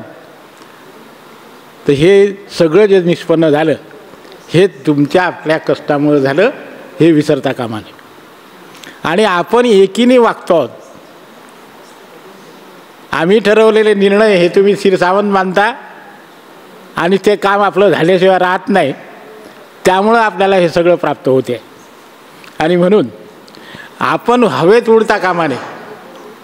म्हणजे हे आम्हालाही लागू पडतं, तिघांनाही लागू पडतं, भारसाकडे इंगळे आणि आपले तायडे साहेबांनासुद्धा. आणि ते आम्ही कटाक्षाने पाळतो की आम्ही फुगत नाही. तारीफ केली की माणसं फुगतात, फुगले की हवेवर चालायला लागतात. तसं झालं की असं समजा आपलं काम संपलं. ज्या दिवशी आमच्या डोक्यात हे भरेल, हे वारं भरेल सगळ्यांच्या आपल्या, त्या दिवशी हे सगळं संपून जाईल. म्हणून आम्ही एकीने राहायचं. एक निर्णय घेतला की तो सगळ्यांनी मान्य करायचा. आणि आपण निर्णय चुकीचे शक्यतोवर घेतच नाही, कल्याणाचेच असतात आपल्या. आणि म्हणूनच हे सगळं होते आहे. आपल्या सगळ्या योजना ह्या सगळ्या हिताच्या आहेत. त्यामुळे ते आम्ही त्या योजनेत सहभागी झालं पाहिजे. नुसतं गप्पा करून किंवा सगळं नुसतं भाषणं ठोकून जमणार नाही. त्या दिवशी आमचे एक मित्र होते, मला इथं भाषण द्यायला जायचं आहे, तिथं भाषण द्यायला जायचं आहे. म्हणलं हे सारं ठीक आहे तुझं, पण तू प्रत्यक्षात काय करतो आहे हे सांग. म्हणजे आम्ही लोकांना सांगायला खूप हुशार आहोत. तुम्हाला मी सांगेन पंचशिलाचं पालन करा, पण मी नाही करणार. आम्ही एक वक्ता बोलवला होता भाषण द्यायसाठी सरांच्या कॉलेजला. त्यांनी भाषण दिलं आणि भाषण संपताबरोबर दारू प्यायला घेऊन गेला. पण त्याला सांगितलं, म्हटलं तुला बाबासाहेब जास्त समजला सर म्हटलं तुम्हाला. म्हणे काय बरं तुम्ही असे का बोलता. तर म्हटलं तुम्ही आल्याबरोबर इकडे प्यायला सुरू झाले. म्हटलं बाबासाहेब जास्त उतरला तुमच्या अंगात, तो काढा. कळलं. बाबासाहेबांनी हे नाही सांगितलं आणि आम्हाला सांगायला लागला की म्हणे तुम्हाला हॉटेलच माहीत नाही म्हणे चांगले. तर म्हटलं आम्ही जन्मालाच अकोल्यात आलो, तुमच्यापेक्षा अकोला आम्हाला चांगलं माहिती आहे. तुम्हाला फक्त दारूचंच दुकान माहीत होतं, दारूचं हॉटेल माहीत होतं. म्हटलं तुम्हाला बाकी माहीत नाही. तर म्हटलं हे भलते धंदे सोडून द्या आणि आम्हाला बाबासाहेब शिकवायचा असेल त्यांनी शिकवावा जो खरं तसं जगतो. ते म्हणतात ना, बुद्ध म्हणतात धम्मचरे सुचरितं न चरितं चरे, किंवा धम्म ज्याच्या अंगी आहे तो चांगल्या प्रकारे जीवन जगतो. आणि धम्म कायेन पश्यति असं म्हणतात बाबासाहेब. आपल्या भगवान बुद्ध म्हणतात धम्म कायेन पश्यति. मी तुम्हाला फक्त बडबड करून सांगत असेल आणि माझ्या अंगात काहीच गुण नसतील, मी पंचशिलातलं एकही आचरण करत नाही, तर ते मग चुकीचं आहे. हे असंच घडलं आपलं आतापर्यंत. आणि म्हणून आपल्याकडे नैतिकताही आली नाही, शीलही आलं नाही आणि म्हणून आपण चांगली कामं करू शकलो नाही. परंतु मला अभिमानानं सांगावं वाटते की इथे बसलेली लोक सगळे नैतिक आहेत, शील पालन करणारे आहेत आणि ते आमच्या पाठीशी उभे आहेत, म्हणून हे सगळं होते आहे. मी इथेच सांगतो असं नाही, मी कुठेही गेलो, आम्ही औरंगाबाद वगैरे जिथे जिथे फिरतो तिथे तिथे सांगतो की बा आमचा अकोला शहर असं आहे की जिथे हे लोक आहेत आणि हे लोक असल्यामुळंच आपलं हे सगळं काम होऊ शकलं. आणि जिथेही कुठं असतील अकोला सोडून ते जर एकत्र आले तर तुम्ही आमच्यासारखं काम करू शकता. फक्त एकच आहे की आम्हाला आग्रह करू नका की तुम्ही आमच्या इथेही करून द्या. आम्ही तुमच्या पाठीशी आहो, आम्ही तुम्हाला मार्गदर्शन करू, परंतु तुमच्या इथं येऊन आम्ही कामं करू शकणार नाही. ते काम तुमचं तुम्हालाच करावं लागणार आहे, त्याचं श्रेय तुम्हालाच मिळणार आहे. आम्ही फक्त मार्गदाते राहू बुद्धासारखं. बुद्ध तुम्हाला सगळ्यांना निर्वाणाचा मार्ग सांगतो. बुद्ध मार्गदाता आहे, मोक्षदाता नाही. म्हणून आपलंही काम तेच आहे की आम्ही इतरांना सांगितलं पाहिजे की तुम्ही असं करा. होत म्हणजे तुम्हाला अडचणी येत असतील तर आम्ही ठीक आहे ना, सांगा आम्हाला, आम्ही त्याच्यावर उपाय सांगू. परंतु असं नाही की आम्ही तिथे येऊन खूप मोठे दिवे लावू असं काही सांगू नका. ते होत नाही, आपल्याकडनंही होत नाही आणि त्यांच्याकडनंही होणार नाही. म्हणून त्यांची कामं त्यांच्यावर सोपं. आपलं तर असं म्हणणं आहे की बा आपल्या या प्रतिष्ठानसारखं प्रत्येक तालुक्यात उभं व्हावं आणि तालुक्याच्या लोकांनी प्रॉपर जिथं राहतात त्या लोकांनी इंटरेस्ट घेऊन ते करावं, ही आपली मनोमन इच्छा आहे. आपल्याला नेतेगिरी करायची नाही. आणि त्यांना अडचणी आल्या तर आपण त्यांना मार्ग सांगू काय करायचं आहे काय नाही. वेळ आली तर मदतही करू, परंतु काम मात्र त्यांनाच करायचं. कारण की बुद्ध म्हणतात अत्तदीप भव, की माणूस स्वतः स्वयंप्रकाशित झाला पाहिजे. इतर लोक त्याला प्रकाशित करू शकत नाही, सांगू शकतात. म्हणून आपण बुद्धाच्या आणि बाबासाहेबाच्या खऱ्या तत्त्वप्रणालीनुसार चाललं पाहिजे. ते ज्ञान आपल्या जीवनाचाही विकास करेल आणि आपल्याला सुखी जीवन जगण्याचा मार्ग दाखवेल. एवढंच या प्रसंगी सांगतो आणि आपण सगळ्यांनी ऐकून घेतलं त्याबद्दल आपल्या सर्वांचे शतशः आभार मानतो आणि इथे थांबतो. नमो बुद्धाय, जय भीम. धन्यवाद सर. यानंतर मी विनंती करते सन्माननीय सुखलाल पांडे साहेबांना, त्यांनी आभार प्रदर्शन करावं. विश्वरत्न परमपूज्य डॉक्टर बाबासाहेब आंबेडकर यांना प्रथम अभिवादन करतो आणि सर्व लोकांच्या चेहऱ्याचा अभ्यास करून केवळ 1.5 मिनिटामध्ये आभार प्रदर्शन संपवतो. म्हणजे आता म्हणूही शकलो असतो आभार प्रदर्शन संपलं, परंतु अत्यंत मनोरंजक असा कार्यक्रम झाला, बौद्धिक कार्यक्रम झाला. विचाराची आज एक प्रकारे फार देवाणघेवाण झाली. त्याबद्दल जे लोक आपल्या कार्यक्रमाला आलेत, ज्या लोकांनी आपल्याला विचार दिलेत, आचार दिलेत, आपलं कौतुक केले आणि त्यांचा आभार मानणं आपलं नैतिक कर्तव्य आहे. आणि प्रतिष्ठान बघून ज्या लोकांनी आपल्याला विचाराची एक देणगी दिली, ग्रंथ दिलेत, भरभरून कौतुक केलं, आता त्यामुळे मी अगदी 1.5-2 मिनिटामध्येच आभार प्रदर्शन संपवणार आहोत. आजच्या कार्यक्रमाचे अध्यक्ष आदरणीय भारसागडे सर, ते म्हणतात माझं जास्त आभार मानू नका. त्यांचा आभार मानल्याशिवाय सुरुवातच होत नाही. त्यांनी किती काही सांगितलं की माझे आभार मानू नका, मी आलो तू उभे राहू नका. नॅचरलीच सर आले की ॲटोमॅटिक पायच सांगतात की उभं राहा बाबा. आपले शिल्पकार आलेले आहेत की ज्यांच्यामुळे आपलं प्रतिष्ठान आज उभं आहे. कारण घरामधला कर्ता पुरुष जर स्ट्रॉंग असला तर अख्खं कुटुंब स्ट्रॉंग होतो. आपल्याकडे कोणाची वाकडी नजर बघायची ताकद करत नाही, हिंमत करत नाहीत, असे आपले मार्गदाते आहेत. त्यांचं मी प्रथम शतशः आभार मानतो. त्यानंतर मंचकावर आदरणीय तायडे साहेब, आदरणीय इंगळे साहेब, आदरणीय घनबहादूर साहेब हे मंचकावर आहेत. त्यांचंसुद्धा प्रतिष्ठानच्या वतीनं मी आभार मानतो. आणि जी मंडळी आज भुसावळून आलेले आहेत त्यांचे नावं 2-4च आहेत, मी वाचून दाखवतो. आणि सुदर्शन गवळी साहेब, पंकज धावारे साहेब, वंदनाताई गवळी मॅडम, दिगंबर खोब्रागडे साहेब, वंचिता खोब्रागडे मॅडम, PK गौतम साहेब, वंचिता गौतम मॅडम, या लोकांनी भुसावळवरून आपलं, ही मंडळी एवढी मोठी मंडळी आहे की यांचं ग्रंथालय जवळपास मॅडम 50 ते 60 लाखाचं ग्रंथालय आहे भुसावळमध्ये यांचं. आणि समाजकार्यामध्ये ही मंडळी इतकी मोठी आहे, परंतु त्यांना पेच पडला की आपण कुठपर्यंत येतो आणि थांबतो. आपण विशिष्ट लेवलपर्यंत येतो आणि आपल्या कामाची गती थांबून जाते. पण असं एक महाराष्ट्रामध्ये स्थान आहे की जिथं थांबणं नाही, ग्रो ग्रो ग्रो. तर मग आपण पूर्ण देशाचे भ्रमंती करतो. चला या इथे, चला थायलंडला, चला इंडोनेशियाला. परंतु आपलं प्रतिष्ठान असं आहे की हेच आहे थायलंड, हेच आहे इंडोनेशिया, हेच आहे जपान. त्यांनी आपल्याकडे यावं ना आपल्याकडचे धडे घेऊन जावे. एक दिवस असा येईल की फॉरेनची मंडळी आपल्याकडे येतील आणि आपल्यावर स्टडी करतील आणि आपले विचार ते घेऊन जातील. मी भुसावळची मंडळी अत्यंत आंबेडकरी चळवळीमध्ये, भुसावळ गाव फार तीव्र आहे, अत्यंत तिथं आपले लोक खतरनाक आहेत. आपल्या मोहल्ल्यामध्ये आजही कोणी जायची हिंमत करत नाही, भुसावळ मनमाळ. तर त्या लोकांनी आपल्याकडून बरंचसं प्रेरणा दिलेलं आणि त्यांनी आपल्याला ग्रंथ भेट दिले, त्याबद्दल मी प्रतिष्ठानच्या वतीनं त्यांचे मनस्वी आभार मानतो.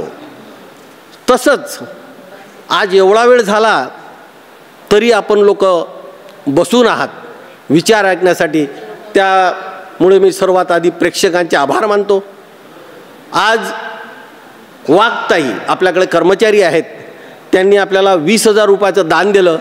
त्यांचं पुन्हा टाळ्या वाजून त्यांचा आभार मानू, कारण हे सर्व पैशाच्या भरोश्यावर हे चालतो, बोलण्यावर चालत नाही. त्यामुळे ते देणगी देतात, जे 2 पैसे आपल्याला देतात, त्याच्यामुळे आपली पुढची वाटचाल चालू होते. त्यामुळे मी वाघताईंचे खरोखर मनपूर्वक आभार मानतो. आणि कार्यक्रम संपला नाही, मुख्य आभार राहिला. मुख्य जे आभाराचं हे आहे की आज जे आपल्याला भंतेजीचं प्रवचन मिळालं, आज त्या भंतेजीचं नाव आहे धम्मसारथी. खरोखर त्यांनी भंतेजीचं रूप सांगितलं की भंतेजी काय करतात. मी प्रत्येक आंबेडकरी चळवळीतील माणसाला आव्हान करतो, ज्या ठिकाणी भंतेजी तिथं आले आपण चिवरचा आदर करावा. परंतु ज्या दिवशी त्याने असं म्हटलं की हे बाबासाहेबांचा फोटो हटाव, तर तिथून त्या भंतेजीला हटवून टाकावं, हे मी तुम्हाला आव्हान करतो. कारण आपल्याला धम्म हा बाबासाहेबांनी दिला. आणि कुठलेही भंतेजी असो, त्यांनी जर म्हटलं आपल्याला की इथले बाबासाहेबांचा फोटो काढा आणि तिथं भगवान बुद्धाचं ते ज्ञान सांगतात आपल्याला, आणि तिथं पूजा पाठी अर्चना असं हे चालू झालेलं षड्यंत्र अत्यंत मार्मिक शब्दामध्ये भंतेजीने आपल्याला सांगितलेलं आहे. थोडक्यामध्ये अशा भंतेजीपासून सावध राहा. आणि बाबासाहेब आपल्याला तारू शकतात केवळ बाबासाहेबांचे विचार. आपण जिवंत आहोत केवळ बाबासाहेबांच्या विचारामुळे. आपल्याला धम्म दिला आहे केवळ बाबासाहेबांनी. त्यामुळे जर एखादे कोणी येत असतील, फार मोठं ज्ञान सांगत असतील, तर आपल्या जीवनामधून बाबासाहेब गेले तर आपण मेल्यापेक्षाही मेले झालो, तोच विचार आपल्याला तारू शकतो. त्यामुळे मी प्रत्येकांना आवाहन करतो, खेड्या पाळ्यात आपली भाळीबेबी जनता असतो, त्यांनी या अंधश्रद्धेवर बळी पडू नये. किती मोठी महत्त्वाची गोष्ट आहे की भंतेजींनी 14 एप्रिलचा कार्यक्रम ठेवला, बाबासाहेबांचा कार्यक्रम ठेवला, आणि त्या कार्यक्रमाचे अध्यक्ष सुरेश ससाई राहतील आणि प्रमुख पाहुणे म्हणून आपले भारसागडे सर राहतील. हे आपल्यासाठी किती गर्वाची गोष्ट आहे. मी महाराष्ट्रात फिरत नाही म्हणतात ते भंतेजी, मला UP बिहार राजस्थान ज्या ठिकाणी त्यांनी उदाहरण देऊन सांगितले की सर्वात जास्त अन्याय आपल्यावर होतात, की त्यांना घुंगट पद्धती असतो, त्या ठिकाणी मी प्रवचन करेन. अशा ठिकाणचं आमंत्रण आपल्या सरांना मिळतो. म्हणजे आपण कृती कशी करतो कृती काय आहे, कृतीचं प्रॅक्टिकल काय आहे. प्रॅक्टिकल जर तुम्हाला समाजकार्याचं पाहत असेल तर तुम्ही प्रतिष्ठानला या. इथं सर्व प्रॅक्टिकल करणारी माणसं आहेत. इथं बोलून बोलून ही एवढी मोठी इमारत उभी झाली नसती. त्यामुळे मी भंतेजींनी जो आपल्याला प्रबोधन केलं त्याबद्दल मी प्रतिष्ठानच्या वतीनं शतशः त्यांचे आभार मानतो. त्यानंतर आपले कर्मचारी, आपल्याला 2-2 वेळ त्यांनी चहा पाजला, त्यांचेही आभार मानतो. यूट्यूबवाले आपले प्रवीण, त्याचं लक्ष सर्व इकडे याच्यात असतो. प्रवीणनं जे काही सहकार्य त्यांचेही आभार मानतो. आणि मला असं वाटतं कोणाचं जर नाव सुटलं असेल तर त्यांचेही आभार मानतो. आणि हा लांबलेला कार्यक्रम संपला असं मी अध्यक्षेच्या वतीनं जाहीर करतो. जय भीम, जय बुद्ध.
एकमेका सहाय्य करू, अवघे धरू सुपंथ, एकमेका सहाय्य करू, अवघे